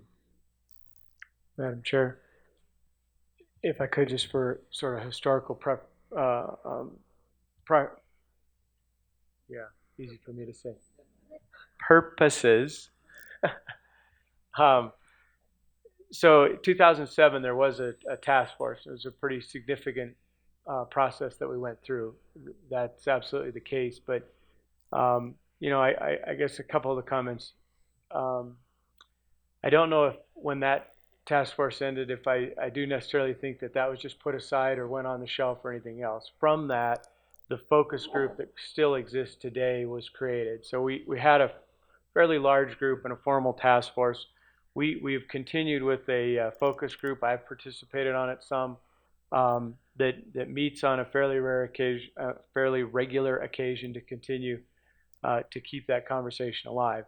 There is a lot of things that needs to be discussed. We are across the ranks, from administration through faculty, staff, right amongst the bottom in all categories. So a lot of times what these reports tell us is we're pretty low in compensation. But we continue that dialogue, and I guess I only say is, in general terms, that's where a lot of it heads. In specific terms, you know, we need to be careful that when we're talking specifics, that we leave the proper discussions to the bargaining table, because they are a matter of subject to bargaining. But in the larger discussion, try to bring things forward that are pertinent to the MUS. And a lot of what that task force did is come up with conversations that we've had, and that I think Regent Buchanan's continued to have, that say, you know, compensation is important. We rank fairly low, but that's not the only thing. And where can we foster good relationships with the other pieces of it? And so that's all been part of a larger conversation that truly has continued since the 2007 report, through the focus group, and frankly through the work of the Staff and Comp Committee, through the work of Affordability Task Force. All these groups have focused on and continue to have a big part of our agenda, the compensation piece for the MUS. In addition to that, I would add Dave Shively, Sandra's here, Marco's here from the group that continues to meet to provide this board with guidance as far as comparative data, as we talk a lot about data and who are we matching up against and how is that looking, etc. And so those groups continue to meet to provide us guidance. And I would just echo the commissioner's statement, especially as it pertains to what we have in regards to our labor agreements, that any of these focus group conversations and these conversations that we're having at the table, they cannot in any way, shape, or form look like bargaining, and we cannot reach a final conclusion on behalf of any one group in any of these conversations that we're having. And so there are great things happening, good dialogue that continues to happen, and I think it's setting a framework, providing more guidance to us as a board, and ongoing guidance to us as a board, if you will.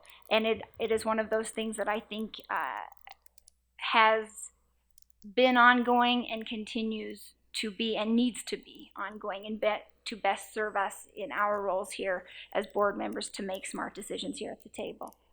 Mr. McCray. I would like to mention, just for especially the newer regents' background, this reference to the task force and the task force report. my good friend Marco, Mr. Farrow, there is a perception that's widespread that somehow that task force report just resided on a shelf.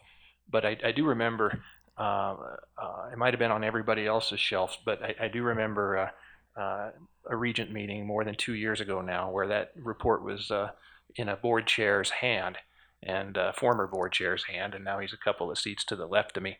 And that task force was the driving force. The driving, that report was the driving motivation that was the basis for the historic university system pay raises for faculty and staff that averaged 2% in the first year and 3% in the second year, last biennium, during a state employee pay freeze. State employees are coming out of a 4-year freeze. The university system is not. There were historic significant adjustments that we were able to reach agreement on and implement last biennium that were the direct result from that focus that task force and its report kept on the Regent's front burner. So just wanted to bring that up. Thank you very much. Regent Buchanan. You know, I don't want to presume I understand the question specifically what Zach's after, but I do remember in that task force the specificity related to the areas where the stress was most acute. And at that time it was retention merit, compression, the issues that may still be the most acute. And as we head into a new planning cycle, some summary related to those things would be, I think that would be helpful.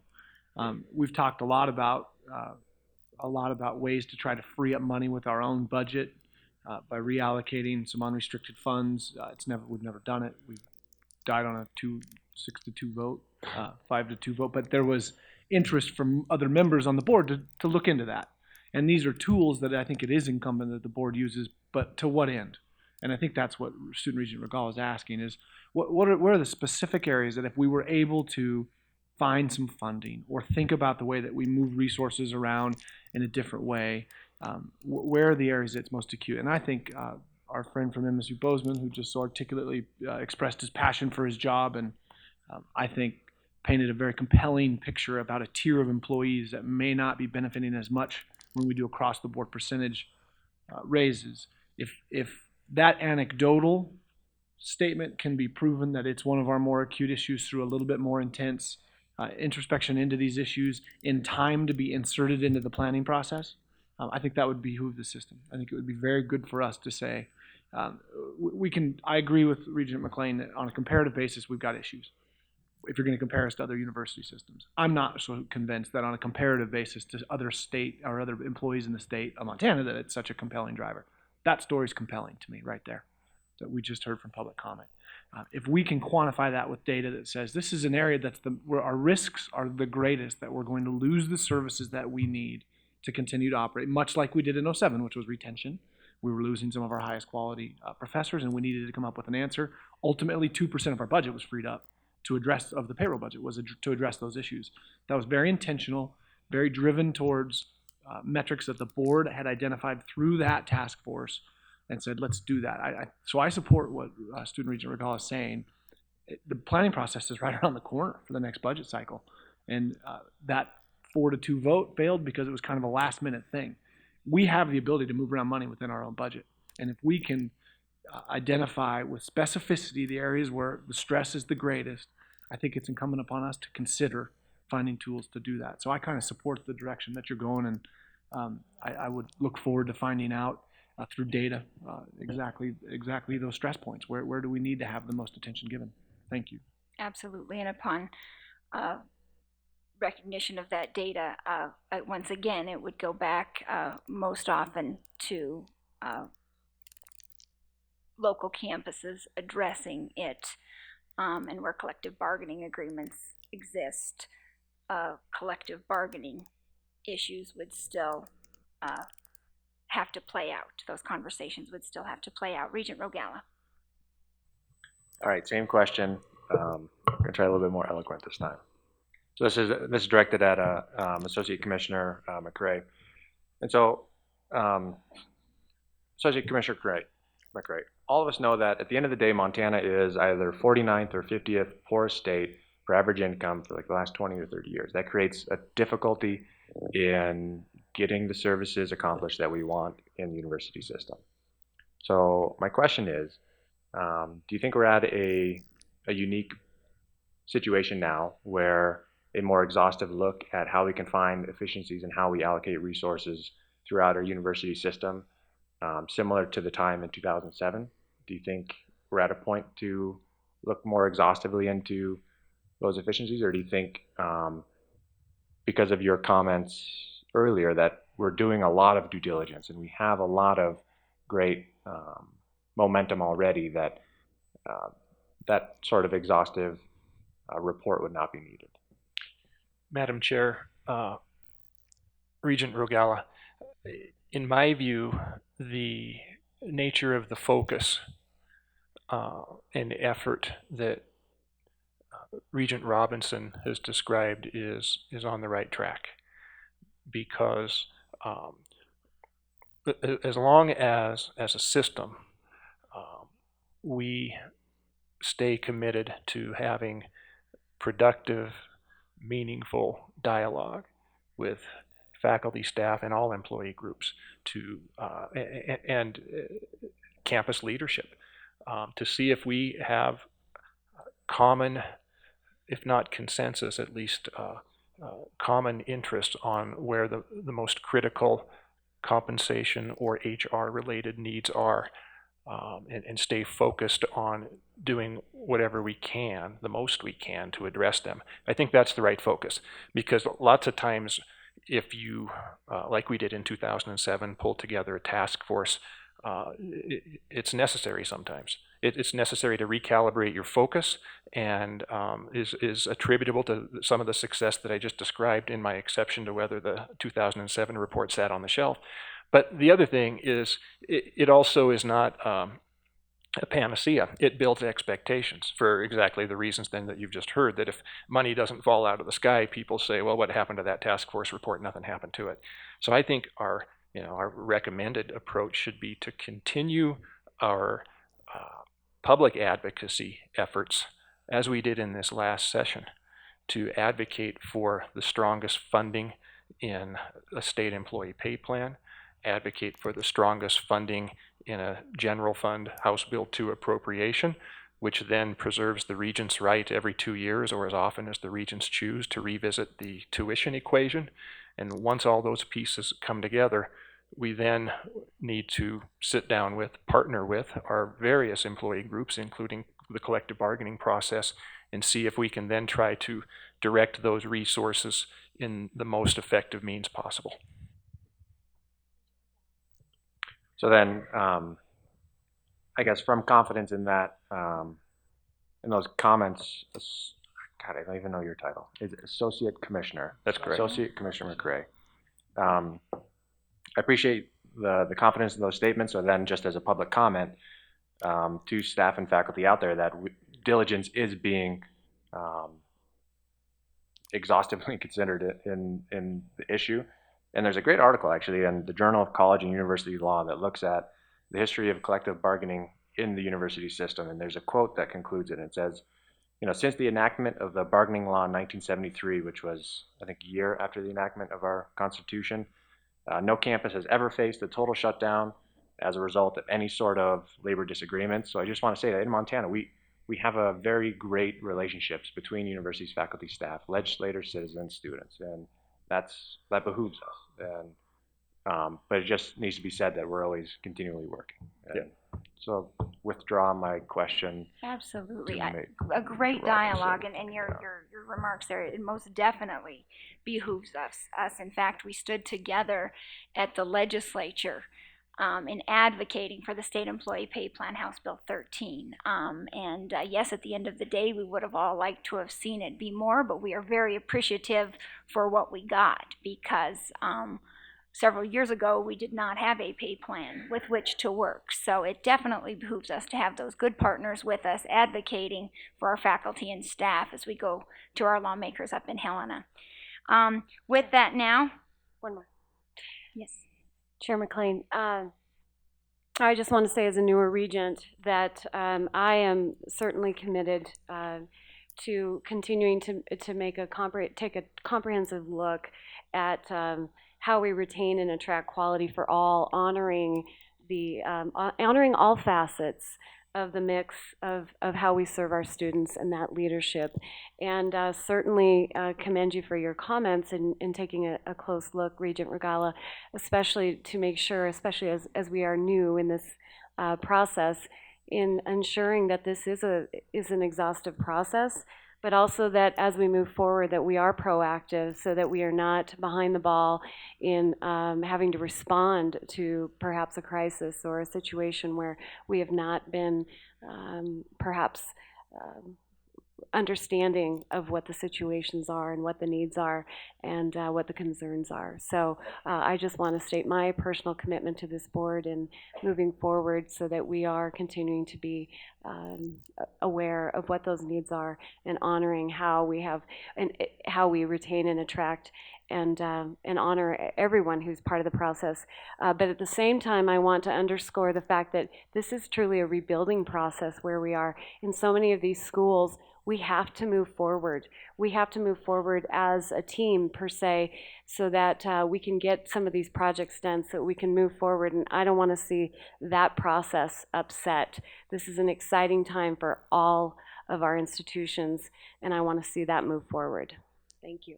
Thank you, Regent Albrecht. Regent Buchanan. I was just thinking, thank you. I was just thinking about the statement I made about tools that we can use, and I was wrong. It did not die on a 4-2 vote. It died on a tie. It was a 3-3 vote. So there is Thank you, interest Regent in, Williams. Right? Yeah, that's right. I don't think that's why he was not confirmed. But I think that this board is showing a will to discuss alternatives to address these issues, and I encourage us to continue to do that is the point. So thank you for the conversation. Thank you. It was a great conversation, and there is most certainly a will. And we look forward to working with our partners as we move forward. We have the consent agenda before us and a great conversation in that regard. All in favor, please signify by saying aye. Aye. Opposed, same sign. The motion carries. Thank you so much. And Regent Robinson, I'll turn it back to you now for public comment. Well, first of all, thank you all for the discussion and for the questions. I think it does help to highlight what's important to us, not just as a committee, but as a board. And I look forward to working with this committee and moving these things forward and identifying what is important. So at this particular point of our committee, I'd like to see if there's any, first of all, any campus comment. Seeing none. If there's any public comment.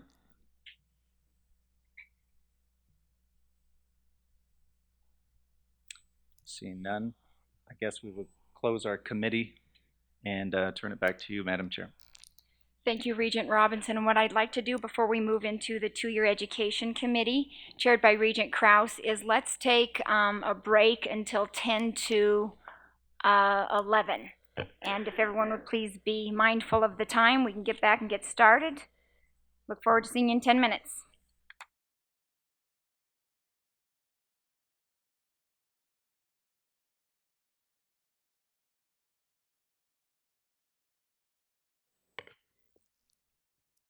Thank you all for returning to your seats so quickly so that we can move forward with a very exciting two-year committee agenda. And for that good conversation, I'll turn it to two-year committee chair, Regent Krauss. Thank you, Chair McLean, and I mean, thank you for the opportunity to be the chair of this committee. I think most people know this is one of my passions. In the interest of promoting President Cruzado's 20-hour days, she's got to catch a plane, so I'd like to turn it over to her right away for to introduce the Workforce Development Task Force. Thank you, Regent Krauss, members of the board. My co-chair and I, John Seck, are delighted to continue making great gains with the Workforce Development Task Force that the Board of Regents convened almost a year ago. We have had, as you know well, a number of meetings, activities, events, and I want to take advantage of this opportunity and once again recognize the wonderful work that resulted in that announcement yesterday of the $25 million grant from the Department of Labor. This is a recognition to the quality of our programs, but also about what we can accomplish when we work together in a deliberate manner with a profound sense of purpose. So once again, congratulations to all those campuses, and I think they deserve another round of applause.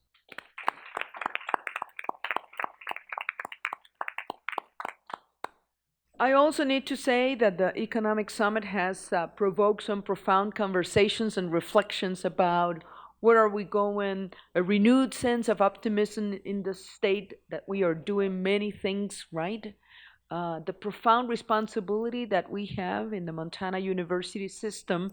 And if you remember what many speakers have to say, and I think that to a person, each of those CEOs from global companies emphasized the importance of education. And in doing so, they reminded us about the importance of skills, the importance of two-year programs, the importance of additional baccalaureate degrees, the importance of research and graduate studies and programs. It is quite an honor to have a university system that can offer absolute quality in each of those segments. So the question is, how do we use now these new resources, this grant, these conversations that are ongoing in order for us to help promote what needs to be accomplished in Eastern Montana particularly. What has changed in the last year is, I think, we have gained a better understanding about the needs of the region. We have also recognized that now this phenomenon that we have about natural resources in Montana is here to stay. This is not a short-lived 10-year, 15-year kind of phenomenon. We need to plan for the long haul. 20, 25, 30 years from now, how do we prepare the infrastructure, the necessary programs to address not only technical skills, certainly technical skills, but also healthcare, also educational programs that will have to be deployed in the area. Finally, as the commissioner mentioned, we had a great tour the first week in August to southeastern Montana. And once again, I want to recognize all the graduates from Montana Tech who welcomed us at the refineries, who welcomed us at so many of the stops where we had an opportunity to learn more about what they have to do. We also met with business leaders, and they are waiting for us. They're counting on us to play a prominent and leadership role in what is about to happen in Montana. So with that, it's my pleasure to have our co-chair, John Seck, provide us a more detailed type of report about these events. Thank you so much. John. Thank you very much, President Cruzado and Mr. Chair. It's great to have Regent Krauss as the chair of the two-year committee. I look forward to working with you over this next year. Yesterday, as I mentioned, was a very exciting day, and as President Cruzado mentioned, that a grant of that magnitude could not have happened without the collaboration and the partnerships that took place. And as I mentioned, the key supporting campuses, Great Falls, Flathead, and Billings, as well as all the others, really took the lead. I'd also like to just take this moment to publicly acknowledge the incredible support that my boss provided, the commissioner, in providing resources and support along the way, as well as the two presidents, President Cruzado, President Angstrom, and the chancellors. It really was a team effort, and so thank you very much. This morning, we had some great press. I don't think we can get the Billings Gazette here, but I had them send me a PDF, and you have a copy of it. The grant did make a front page above the fold. It also made front page above the fold in the Great Falls Tribune and front page of the Montana Standard. So that's really cool, as well as the deans and presidents and CEOs all fanned out to their respective communities and were on the TV stations and newspapers and such yesterday. So some great publicity for the state of Montana yesterday.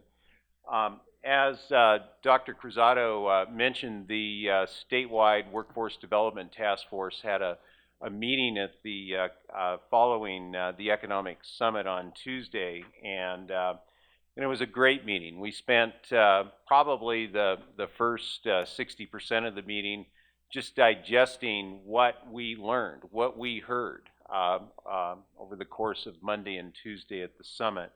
And then at the end of the meeting, sort of coalesced into some rough goals for this next fiscal year. And so I'll just share those with you. Again, they're still pretty drafty, but I think what came out of our discussion on Tuesday is the importance of developing the short-term and the long-term views for what this statewide Workforce Development Task Force will do. How will we prepare students and graduates to go to work? And how will we contribute to job development in Montana? And I think one of the undercurrents of that discussion was the importance of growing research across the Montana university system.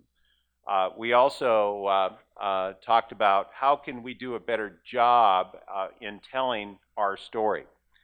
We have a great story to tell and things that we're doing. A simple elevator speech, having key facts at our hands so that when we're out in the communities telling our story is an important thing to do, and being able to do it effectively. The ability to respond rapidly to industry. We talked about that was a major takeaway from the summit. We must be able to, as a system, 2-year, 4-year, and particularly the 2-year, be able to respond. And we also talked about looking introspectively at our systems and thinking about it.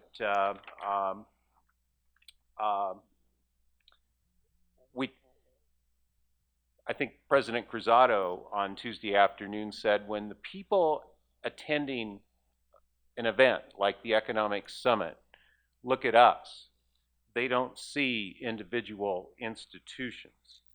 What they see is us, the higher education of Montana, and they think about how will we, as higher education of Montana, respond. The other theme as we look ahead in the work of the task force, partnerships, partnerships, and partnerships. Partnerships with business and industry, with each other across the system. The grant was a good example of how well we work.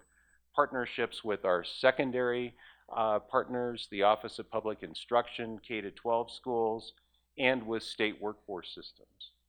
And then I think President Angstrom made this point really clearly in the task force.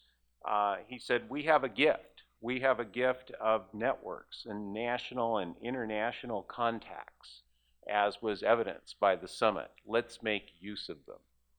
So that, again, is sort of a really high-level look at the work that we'll be doing with this task force over the next year. So, Mr. Chair, I'll pause there if you would like to add anything. Well, I do want to talk. I do want to preface the meeting just a little bit. I know we're running late, but I do want to preface the meeting, and I know one of I'll talk about a couple of specifics later, but I want to say a couple of things. How happy I am to chair this committee, and really all I have to offer is my passion for the subject.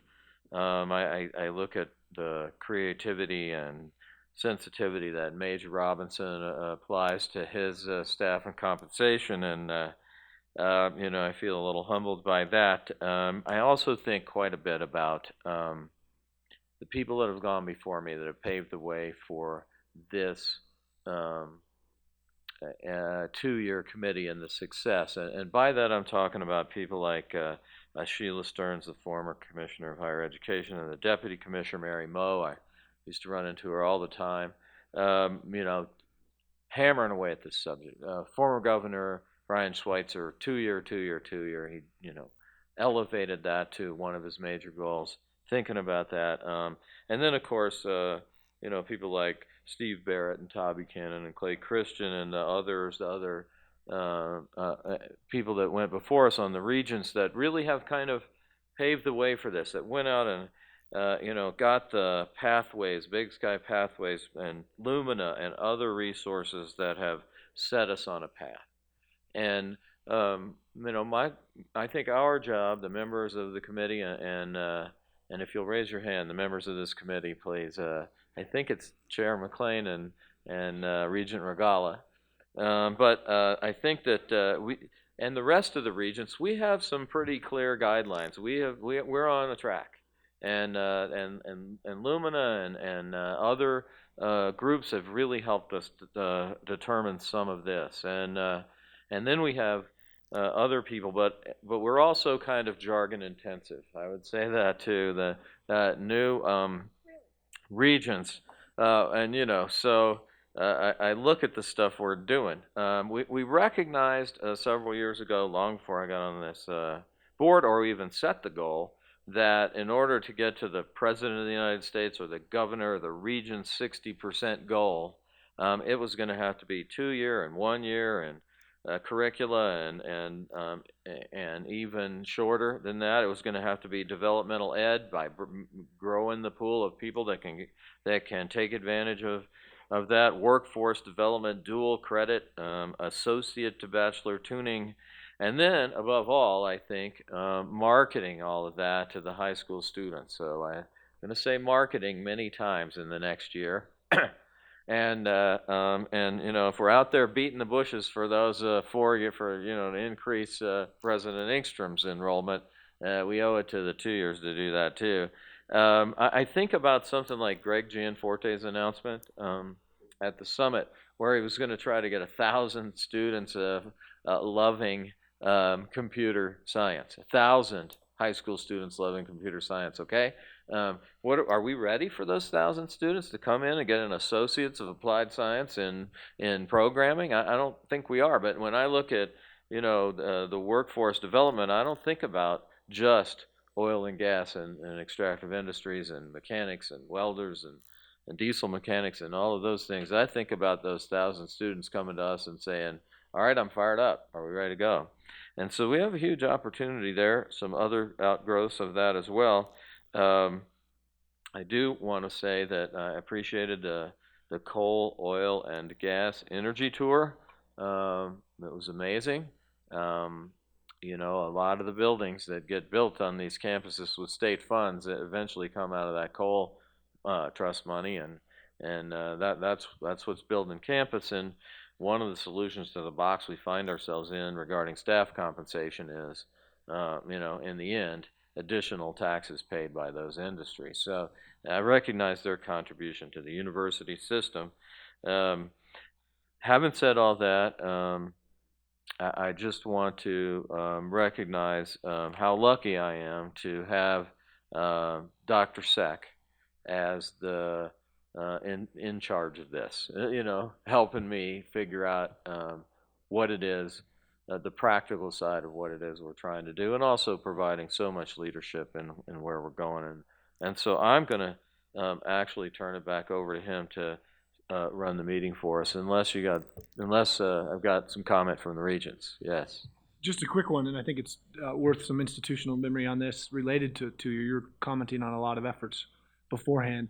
I'll use the Gallatin College example as one where even when you weren't sitting at the seat as a regent, played a statewide leadership role on this. Jeff was the mayor of the city of Bozeman when the proposal to put the Gallatin College together came forth. And most of the counties in the state have a mill levy where funds go directly to help support the VOTAC colleges at that time.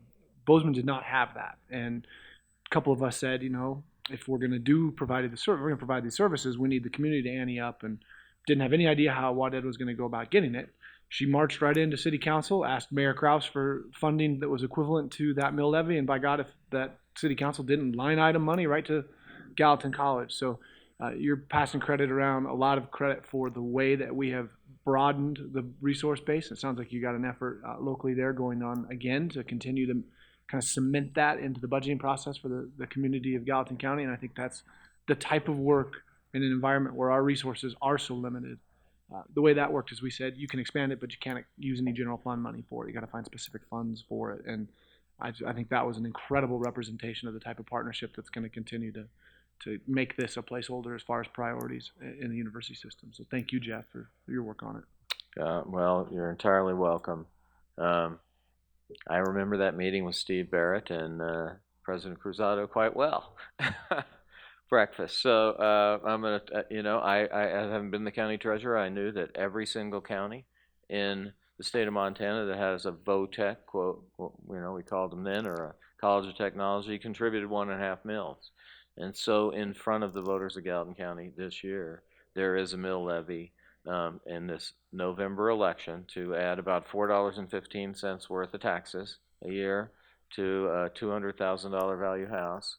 To pay for, to show our commitment, like the rest of the state has, to show our commitment to two-year colleges. And I look up at Missoula College or some of the other colleges where there's 500, 1,000, 1,500, 1,700, 2,000 students in these two-year schools, and I see that population in Gallatin County not being served. So that's a little bit of information for you from the chair of the two-year committee. And we'll probably get into some more of that later when I sum up. That's part of my passion. Anyway, I'm going to turn it over to you, John, and I think we've more or less, unless there's some questions on our workforce development task force, I do want you to add that one, cashing in on Gianforte's thing down there, to it. And thanks to Greg for doing that. And he's also willing to work to develop curricula that he's well familiar with what kind of people he needs and his industry needs, so he's willing to help with that. I think we'll move back up to Big Sky Pathways and try to decipher some of our programs and jargon for all of us. Thank you, Regent Krauss, Chairman Krauss. I would like to thank you for your leadership along the way with two-year education, and I'd also like to recognize and thank all of the people you mentioned a few moments ago, because they have truly been the pioneers and the leaders in moving the two-year education forward. Also, before we move on, I want to call out, shout out a thanks to Deputy Commissioner Robinson and Bill Johnston from the University of Montana for the work that they put into the coal, oil, and gas tour in August. And also just thank ExxonMobil Refinery in Billings and Spring Creek Coal Mine in Decker, and all of the individuals and organizations who participated in the panel discussion that day. It was very, very powerful, so thank you.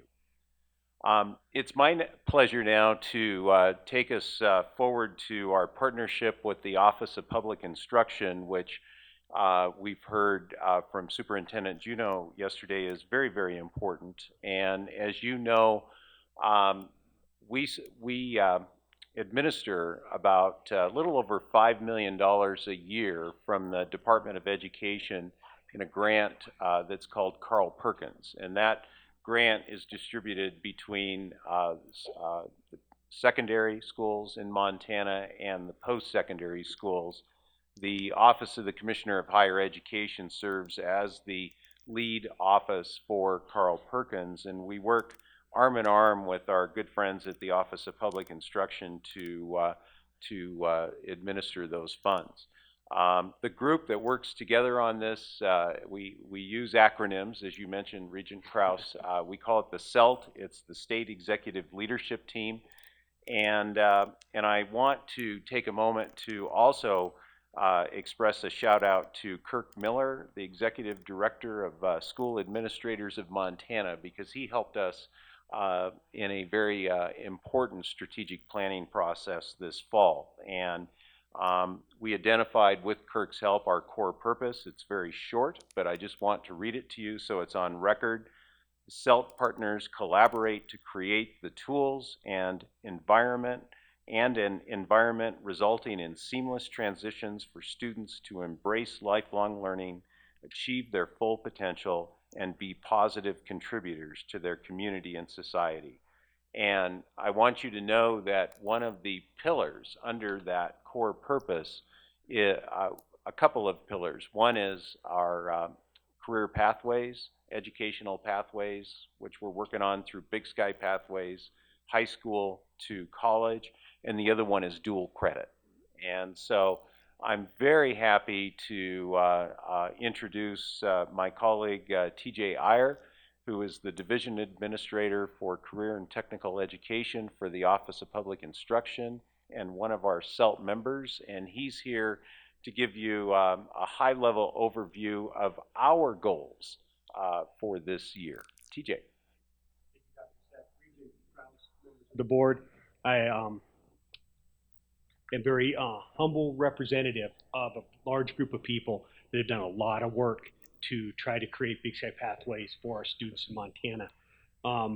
We are a partnership with the Office of Commissioner of Higher Ed, the Office of Public Instruction, Department of Labor, secondary educators, post-secondary educators, faculty, administrators. A lot of people have done a lot of work, and I'm very humbly representing them here today. And what we would like to do is give you a very quick brief on the work that's been done, the retooling that we are doing today to try to make our pathways more valuable and accessible to students in Montana. We have started out by increasing our awareness for the Big Sky Pathway programs. We have based our work on the National Career Clusters Framework. That's a cluster of all 16 cluster of occupations that encompass 79 different occupations that students can choose to pick from to create pathways for their career choices. We're working with the Department of Labor with Montana Career Information System as our platform for delivering these things to Montana students, both on the middle school, secondary, and post-secondary levels. We are redesigning our websites, our access to these pathways through websites at the Office of Commissioner of Higher Ed, and a huge new iteration of the Montana Career Information System that was just put out here in the last 2 weeks, or last month, excuse me. It's been a while. We're also working very, very hard to engage all the different stakeholders in Montana, and that includes business and industry. They have been one of the groups that we have worked hardest to include, and we have seen the least amount of success that way. And we have re-engaged them through the State Advisory Committee. We just had a meeting last Tuesday evening, and we invited and had people from 2 representatives from every cluster in the world of work represented there, and we had some great, great conversations and some great input from them telling us where we need to go to help business and industry more affect what students in secondary and post-secondary education are seeing. We're looking to expand our Big Sky Pathway initiative through grants from our reserve fund. Right now we're awarding 5 grants to the different 2-year institutions. Right now we have grants that will be going out to Missoula College, Gallatin College, Flathead Community College, Great Falls College, and Helena College to expand pathways, work on relationships between secondary faculty and post-secondary faculty. We will be working with 3 other colleges on individual specific item grants, and that's with City College, Highlands, and Northern, to try to get all students having access to our pathways. Those grantees will work on revising, updating the work that's been done, as well as creating new pathways and trying to create new relationships with the business and industry. We also have a huge piece of pathways is the value to students, and that's the dual credit, the concurrent enrollment, the ways to spend their money more wisely on their post-secondary education while they are still in secondary school. And that is the leadership funds that the MUS has identified, the work with our alignment of curriculum, both from secondary to post-secondary, to find those gaps, to plug those gaps so it's more seamless transition to our 2-year institutions, and a big focus on strengthening our grants so that those students who utilize those pathways see a value and are able to more seamlessly transition. And the creation of that State Workforce Investment, or not investment board, the advisory board, is to find ways for business and industry to help us make sure what we're teaching and giving to our students is actually going to be of value to them when they go out into the world of work. And to address those things that business and industry is asking for, the teamwork, the communication, the work ethic, the ability to work in teams, both and communicate orally and by the written word. And one of the last things that we've been able to accomplish is the last legislative session, through the help of our Superintendent Denise Juneau, sponsor Representative Jesse O'Hara, and the support from Senator Taylor Brown, we were able to get House Bill 86 passed, which gave $500,000 a year to be split between the different career and technical student organizations, that's business professionals, the DECA marketing education, family consumer science, CTSO, FFA, which is agriculture education, Skills USA, the industrial technology education, and TSA, technical student organization, is to give them funding to do 4 specific things, is to increase membership in those organizations, because we can show if you are a concentrator in secondary school, meaning you have 3 CTE courses or career and technical education courses in your career, you have a 96% chance of graduating. We want to expand that to as many students as we possibly can in the secondary world.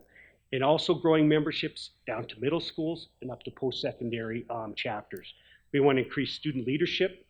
We want to increase professional development for our chapter advisors. We want to increase the workforce skills that students possess when they graduate from high school and move on to post-secondary. And we received $500,000 a year from the legislature to do that. And we are working right now. All those 5 of those grants, or 6 of those grants, have been awarded, and work is being done as we speak on those. And finally, we need to improve our secondary, post-secondary faculty understanding of what our students' needs. And that is, again, creating an implementation guide for our teachers, increasing our business and industry activity within that, and creating a 3-year plan. And that was what Dr. Seck mentioned, is our work at the state executive leadership team is to create that 3-year plan so we provide leadership to those secondary and post-secondary institutions, faculty, and all our students. At this point, I would be wide open for any questions that anyone would have on any of those subjects. And thank you very much for the opportunity to bring you an update on this. Regent McLean. Thank you, Regent Krauss, and thank you, Mr. Iyer. I appreciate the conversation and the great work that's being done in this regard. This was something that I spoke to in my comments at the Board of Education meeting this summer. I think this is one of the most promising things that we can do as a state to ensure that our students graduate from high school career ready and be ready to contribute in a meaningful way to our economy. And I thank you for your robust work on this right now. I would have just one request. As you move forward, I do note that you have a couple of folks from Dawson Community College on here. I would ask if you could find a place for a high school teacher from the Sydney, Dawson, the Sydney, Miles City, Glendive area on this, because I think that the needs there for the classroom teachers at the secondary level are different perhaps than they might be in other parts of the state right now. They're facing a lot of challenges, and so that would be my only request of you as you move forward. You're doing great work, and I thank you on behalf of the students that will benefit from it. Thank you very much, Regent McLean. Being a Glendive teacher in the past, I'll make sure we get somebody on that. So thank you. Other questions? I think you did prove just how jargon intensive this subject is. And I just want to say it's a sincere pleasure to work with Mr. Iyer and his boss, Assistant Superintendent Steve York, and Kelly Wicks in our office. We are all very dedicated to this, and in fact, Madam Chair, it's such a high priority. We now meet weekly, every Monday morning at 7:30 on this topic. So we're dedicated and want to move forward. And anyone here who would like to join us at 7:30 Monday morning, let us know. We'd love to have you. But it's great work. Thank you, TJ. I think the next subject is dual enrollment task force. Yes, sir.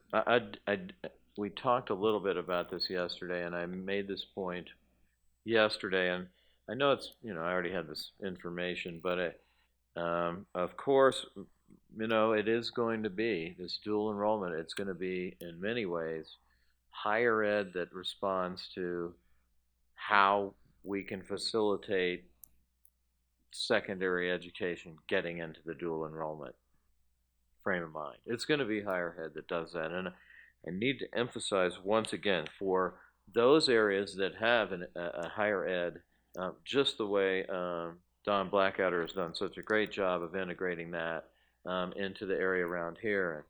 And it helps to have the chair of the Board of Regents there banging away at it too, to be able to integrate that and offer so many things to the students around here.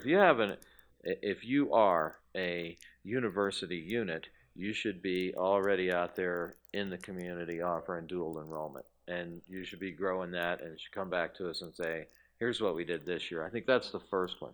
And then second, I'm going to say it again, it's going to be up to the universities, particularly those advanced degree universities, but maybe all of them, to figure out how the rural teachers who aren't accredited to teach math, 145, and English, it's going to be up to them to figure out how to teach those classes in a way that fits in with the teachers' schedules. Not the professor schedules or the university schedules, but the teachers' schedules. It's going to be up to you to figure out how to get them accredited.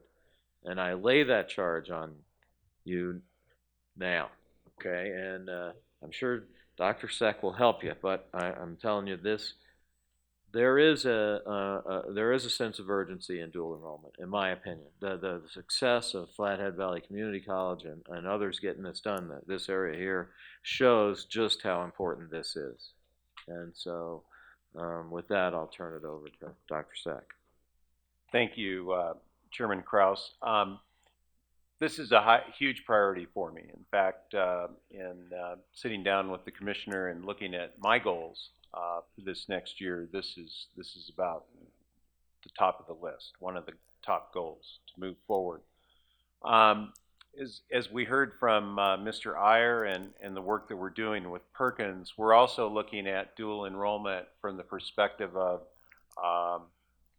from the housekeeping types of things to how can we clarify and revise outdated guidelines and bring those to the board in November, to broader perspectives of what do we need to look at, what should we be looking at to expand dual enrollment across the board, across the state. And the commissioner is in the process of creating a task force to look at that. Many of you in the room here have been asked to be on that, and our goal is to have some good recommendations to bring back to this board in November. In addition, thanks to the governor and the legislature, we do have some money through OTO funds to support dual enrollment growth and initiatives across the state. In fact, we're having a big meeting on this, among other topics, directly following the Board of Regents meeting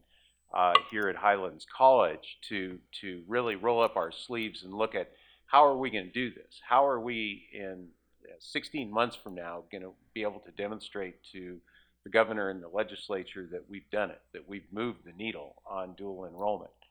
And so we have some ideas that we're going to be talking about.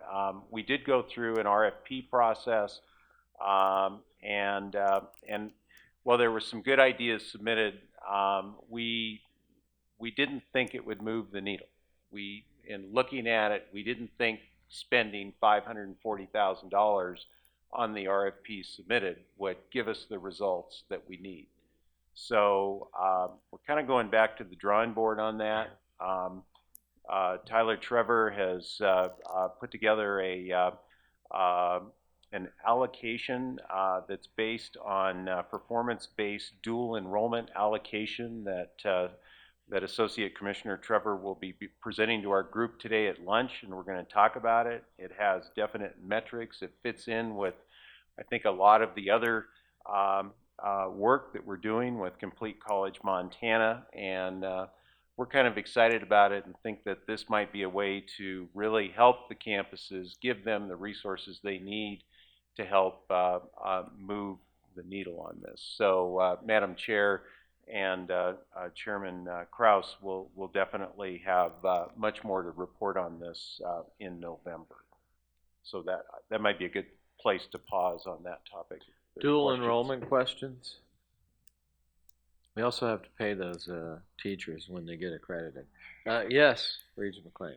Thank you. I've become aware through Marco Ferro, who is the policy advisor for MEMFT, that there's a conversation right now, at least in some circles, about how we could allow teachers who have earned national board certification to do that in lieu of the credits that they would have to have on our end to teach their respective courses. And as the task force moves forward in their conversations, I have given a great deal of consideration to that since the concept was first introduced to me in July. And I can tell you that that is a very valuable process for educators to undergo, and they become experts not only in pedagogy but in content, and then they are assessed at the end of that process. And it is a very time-consuming and lengthy process, and their understanding of their content is assessed at the end of that process. And so I would ask the task force, as you move forward, to look into that, reach out to MEMFT, because they are the folks who facilitate that work on behalf of our teachers who are seeking that across the state of Montana. And I also would be happy to lend any voice and any expertise that I may be able to lend to that conversation, because it's one that makes sense. It would strengthen not only the K-12 teacher in the classroom, but it would also give us a very strong expert as they disseminate the class material that we expect them to disseminate at the post-secondary level as well. And then one other consideration that I would ask the task force to make as you move forward is and I'm hearing that one general application may be on the horizon, and having that application, if possible, an online one to facilitate early enrollment in these courses, spring enrollment for fall classes, and then fall enrollment for the spring classes. So I am really looking forward to the work of this task force. I thank you all who have stepped up to the plate to be a part of it. And on behalf of all of the students that we serve, I look forward to what you will bring back to us. Thank you, Regent Krauss. All right. Questions from the regents? Do I need to take public comment subject by subject, or maybe at the end? Okay, it's good to know. So you suggested an alternative to short summer courses to get the 9 credits needed. Is that what you were saying? Yes, I think okay, that there's a number of options that we could put out there as oars on what we require on our end in an effort to remove any barriers to providing dual enrollment classes that do exist on our end. And I think that one of those additional credits in the content area does prove to be a barrier, and we have strength in the classroom that I think that we could tap into in different ways. Yeah, thank you. I think that is the issue, is somehow we own this one in a big way. So I appreciate Mr. Farrow also, and you offering that too, wherever he is, stuck around. There he is.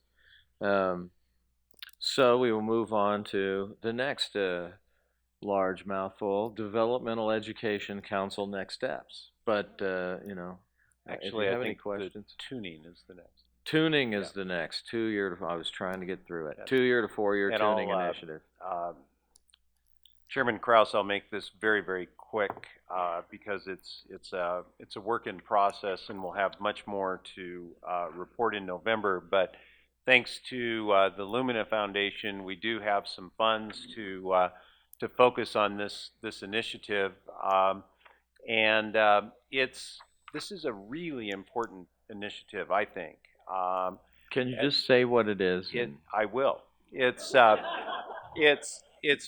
about really bringing 2-year colleges together with four-year colleges and addressing how we can create smooth pathways for students moving from two-year programs to four-year programs. And we're looking at a pilot here. It's involving programs of study in business at the two-year colleges, moving into the four-year business programs. And it's a faculty-driven process, and I want to emphasize that the only way this process will work is if it's a faculty-driven process, the two-year faculty and the four-year faculty working together, and really with the goal to simplify the process for students transferring between the institutions, and really aligning the roles and focusing on what are the outcomes at the programmatic level and at the course level. We have some great folks, thanks to Lumina, who are facilitating this process, and we're working. Today is actually the day for the colleges to let us know who wants to continue, and so I'll just say this: we've had a great response both at the two-year and the four-year level. So we're really excited about this, Regent Krauss, and believe we'll have some a great update to report in November. And sort of, and maybe to explain it to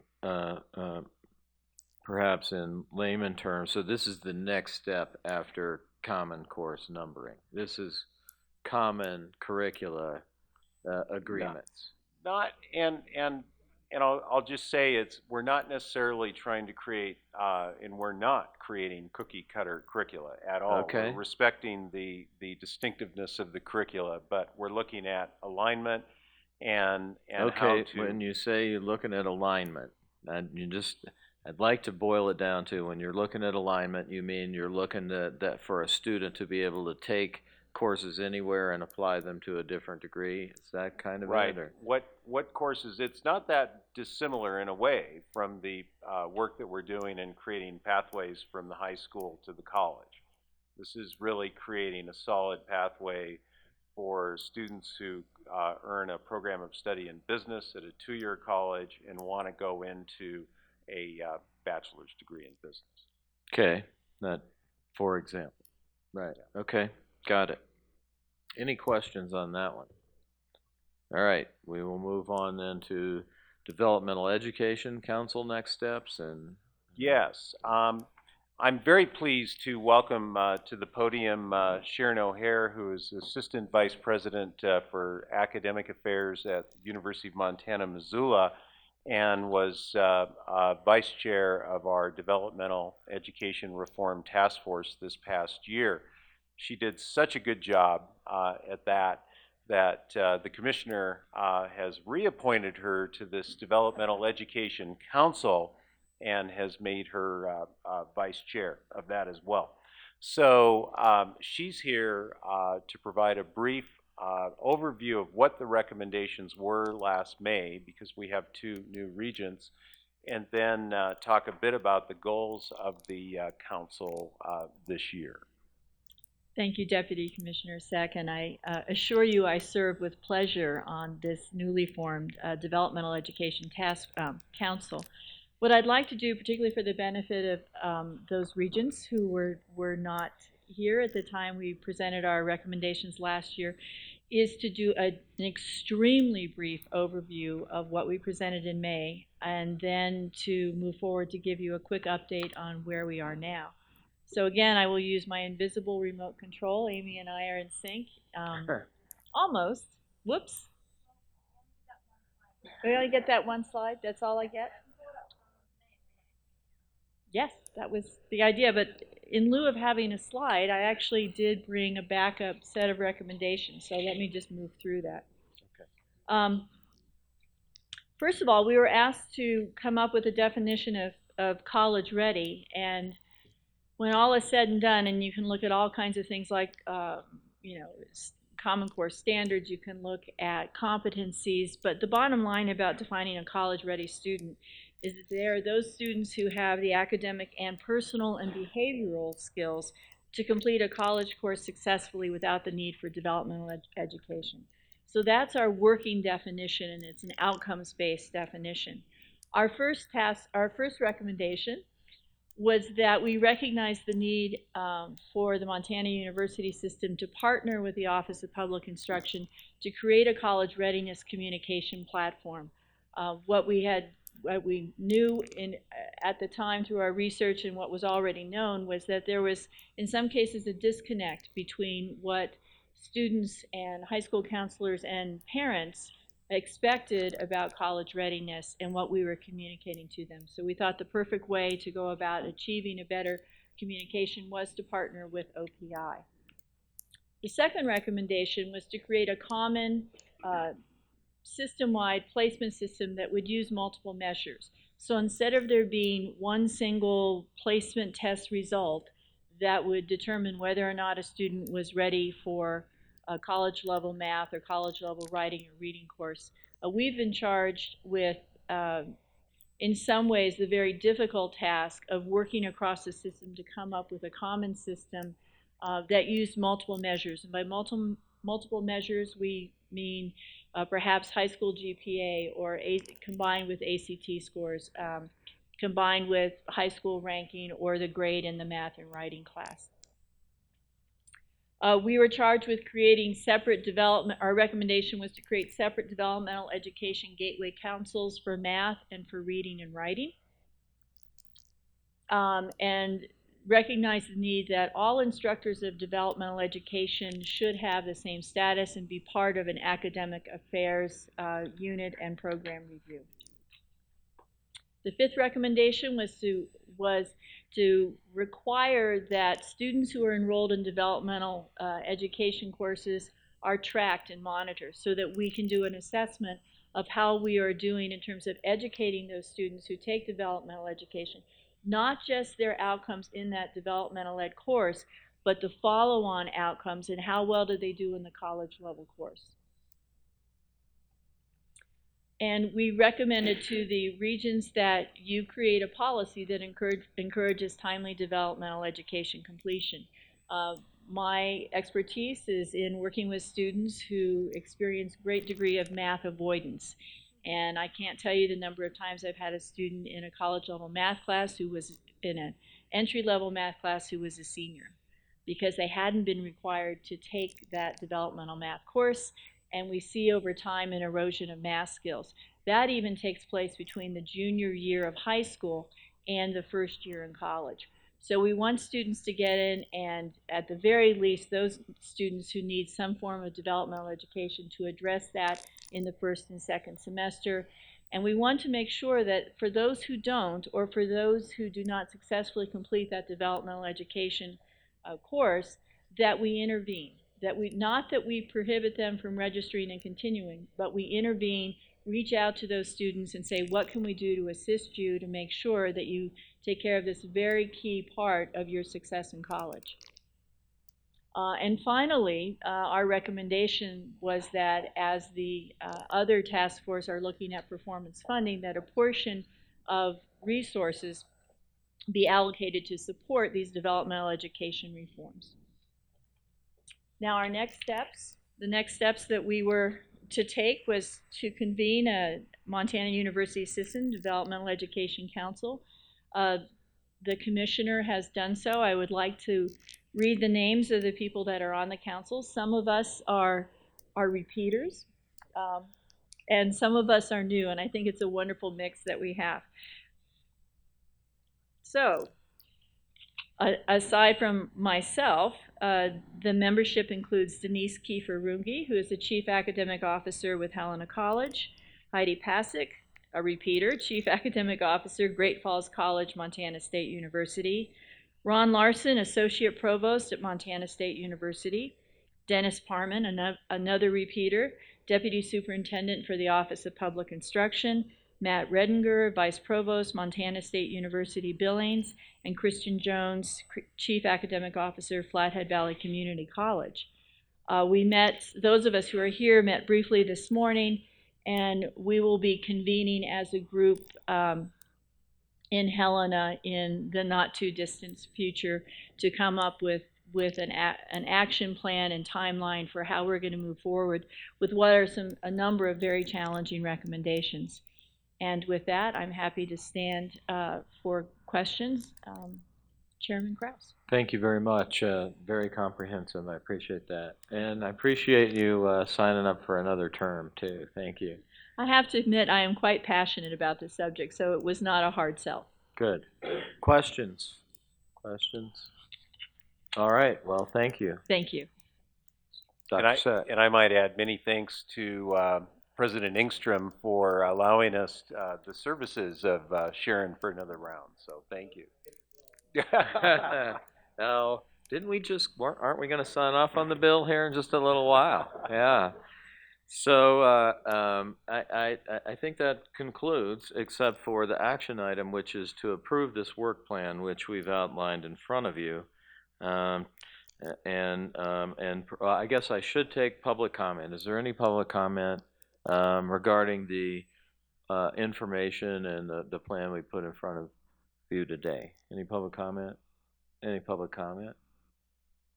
Okay, seeing no public comment, I guess I'm ready to entertain a recommendation that we endorse the 2013-2014 two-year and community college education committee work plan.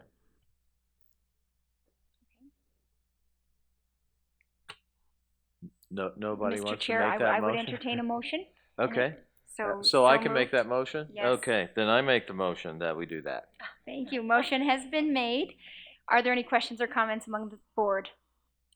Just one quick comment, and that is, and that is you see, for example, in the last comments, you see how closely developmental ed and dual enrollment tie together. If you skip your senior year of math, you likely come in without the math skills you need that your freshman year, and so in a 1 year you lose it. And so you see how tightly bound together some of these efforts are to try to get to that 60% goal. Absolutely. Thank you, Regent Krauss. Question. Regent Albrecht. Madam Chair, Regent Krauss, question. I know that when all of this effort is made to move this, and it's so important that this is a continuum that works together with the high school and the university system. I'm curious if there has been adequate progress made with ensuring that there are enough advisors at the high school level to ensure that they can properly provide the academic advisement to make this happen. And I know that was limited, and I know that's more of an OPI question, but it's absolutely critical. If that gap is not... Well, it is our plan, and we own it. So you have a good question. I don't know if Chair McLean or Dr. Sett could address that a little bit. Mr. Chair, Dr. Sett and Regent Albrecht, I think your question is a really good one, and I think it's really at the heart of where the dual enrollment task force could spend considerable time is communicating our mission, communicating how K-12 faculty can become credentialed to teach dual enrollment classes across Montana, and everything that will roll out from that task force needs to be part of a communication plan to the K-12 community. And it is one of those things right now that happens by chance rather than by design. And I think that we have a communication plan set up as far as the developmental education piece, and perhaps we would replicate that in our communication with the K-12 community on this front as well, because the communications really are happening by chance, therefore the dual enrollment is happening by chance. And I think that needs to be something that needs to be undertaken by the task force.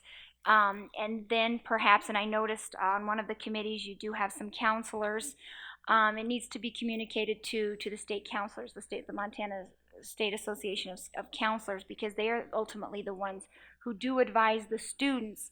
That said, Part of that communication plan can include the folks at MEMFT through their listserv, professional development opportunities offered by the Office of Public Instruction, as well as opportunities for teachers to become more knowledgeable about the work that we have done through the MEMF Teachers Convention. So I think that there's a number of ways that can roll out by design rather than by chance. And I would guess that would be part of what the task force will be charged with, is how to communicate all of those pieces to the K-12 community, so that everyone out there who teaches at the secondary level knows that if they have a certain skill set and a certain set of credentials, or even if they don't, that they can go and get them, and then they can provide those classes for their students face-to-face wherever they may live. That's a great answer. As Elon Musk says, I'm not a total, he said, I'm not a complete libertarian, but I can say that if you provide the incentive to the teachers to teach these classes, and the incentives to the schools to teach these classes in secondary school, you provide those incentives, they're going to make them available to the students, and then we're going to see that work. And that's really where we need to go with this. I sometimes say we're going to invade high school, and as the Board of Regents, we're going to invade high school. I hope I hope it's better than that, but it does feel like that at times. And I think one of the ways we get that done is through incentives to take this on. And it doesn't just happen by chance. It happens by passionate people like Angela McLean. That's the other way it happens. Well, and we need those academic advisors to hold the hands of the students so that they are not walking down a path misguided. And that is really when you put theory to practice. Otherwise, it will fail. So I thank you for putting your attention in that area. Absolutely. Great question. Good question, yeah. Regent Robinson. Yes, Madam Chair, I'd like to make a comment. We're considering the 2-year and the work plan that we have before us. A couple of things I wanted to say, and it may have been mentioned already, but it bears repeating, is the work that Regent Teal did as chair of that committee, I think needs to be acknowledged, and is acknowledged right here, because there's some continuity, and also the work that Regent Teal did with Dr. Seck, that there is this should serve as an example, I think, for the committee on our board, because that's one thing that I'm concerned about, is as we change committee membership, from year to year, or regions come and go, how do we continue to do consistent work? And there are items on here. This allows for items to continue to be worked on, as well as add new focus items too. So I just wanted to acknowledge the work that folks have done beforehand on this, and I think it gives you a great roadmap to continue to complete what wasn't completed, and take this to the next level. So I'm definitely in favor of this. Yeah, I already feel inadequate compared to Regent Teal, so thank you for that. We all do. You're doing great, Regent Krauss. Great comments. Regent Robinson, further questions or comments from the board? Okay, we have a motion before us. Is there any public comment? Any public comment? Any public comment? Thank you. A motion has been made. All in favor, please signify by saying aye. Aye. Opposed, the same sign. The motion carries. Thank you, Regent Krauss. I'll turn it back to you to see if there is, in general, public comment over your agenda items. Is there any public comment on anything to do with the 2-year Education and Community College Committee? Seeing none, thank you. Chair McLean. Thank you, Regent Krauss. Chair Krauss. Thank you. Now we'll move on to the action items on the agenda. And just for folks to know, the consent yesterday, it was listed as consent. It should have been listed as informational, the level ones. So ARSA now. So that should have just been listed as informational. And so we have a couple of items here to approve on the ARSA agenda. We have 4 action items there.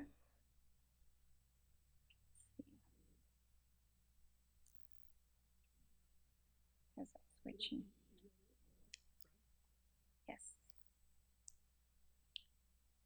Okay. There's 3. Okay, so we have, at this point, I would entertain a motion to revise policy 406 regarding research and public service. A motion has been made. Are there questions and comments from members of the board?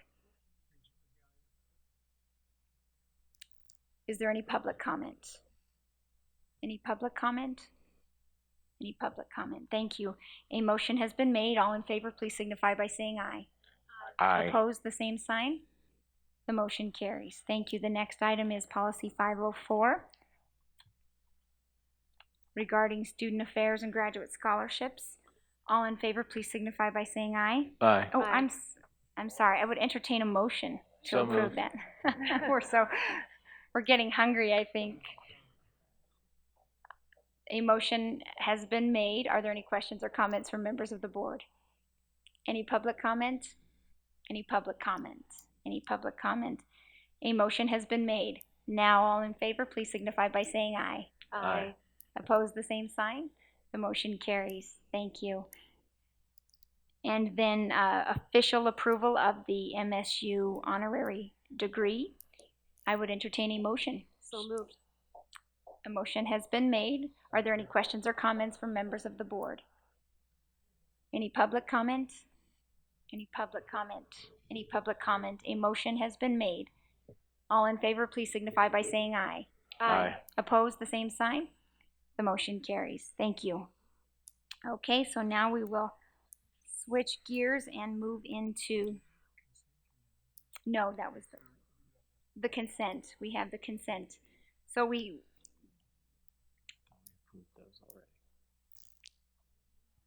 do have the consent and the level ones that we went over that were on my agenda yesterday as consent. They should have been, the level 2 should have been listed as consent. So we have the level 2s from yesterday that we discussed with Deputy Commissioner Moisey. Move approval of the consent items. Thank you. A motion has been made to approve the consent items. Are there any questions or comments from members of the board? Regent Rogala. Just for public record, I just want to commend past Dean of the Honors Program, Michael Miles, and current Dean, Ilsa Marie Lee, for getting this proposal, item 160-2007 RO713, finally to the board. And just as someone who was kicked out of the Honors Program 4 or 5 years ago, I'm in full support of the Honors Program turning into an Honors College. Well done. Thank you. Regent Rogala, a motion has been made. Any further questions or comments from members of the board? Any public comments? Any public comments?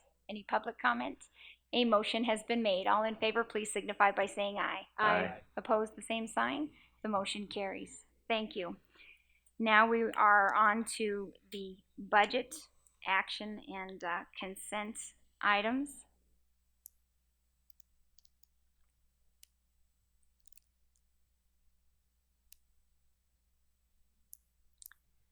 I'll do the easy one. I'll move approval of the consent items.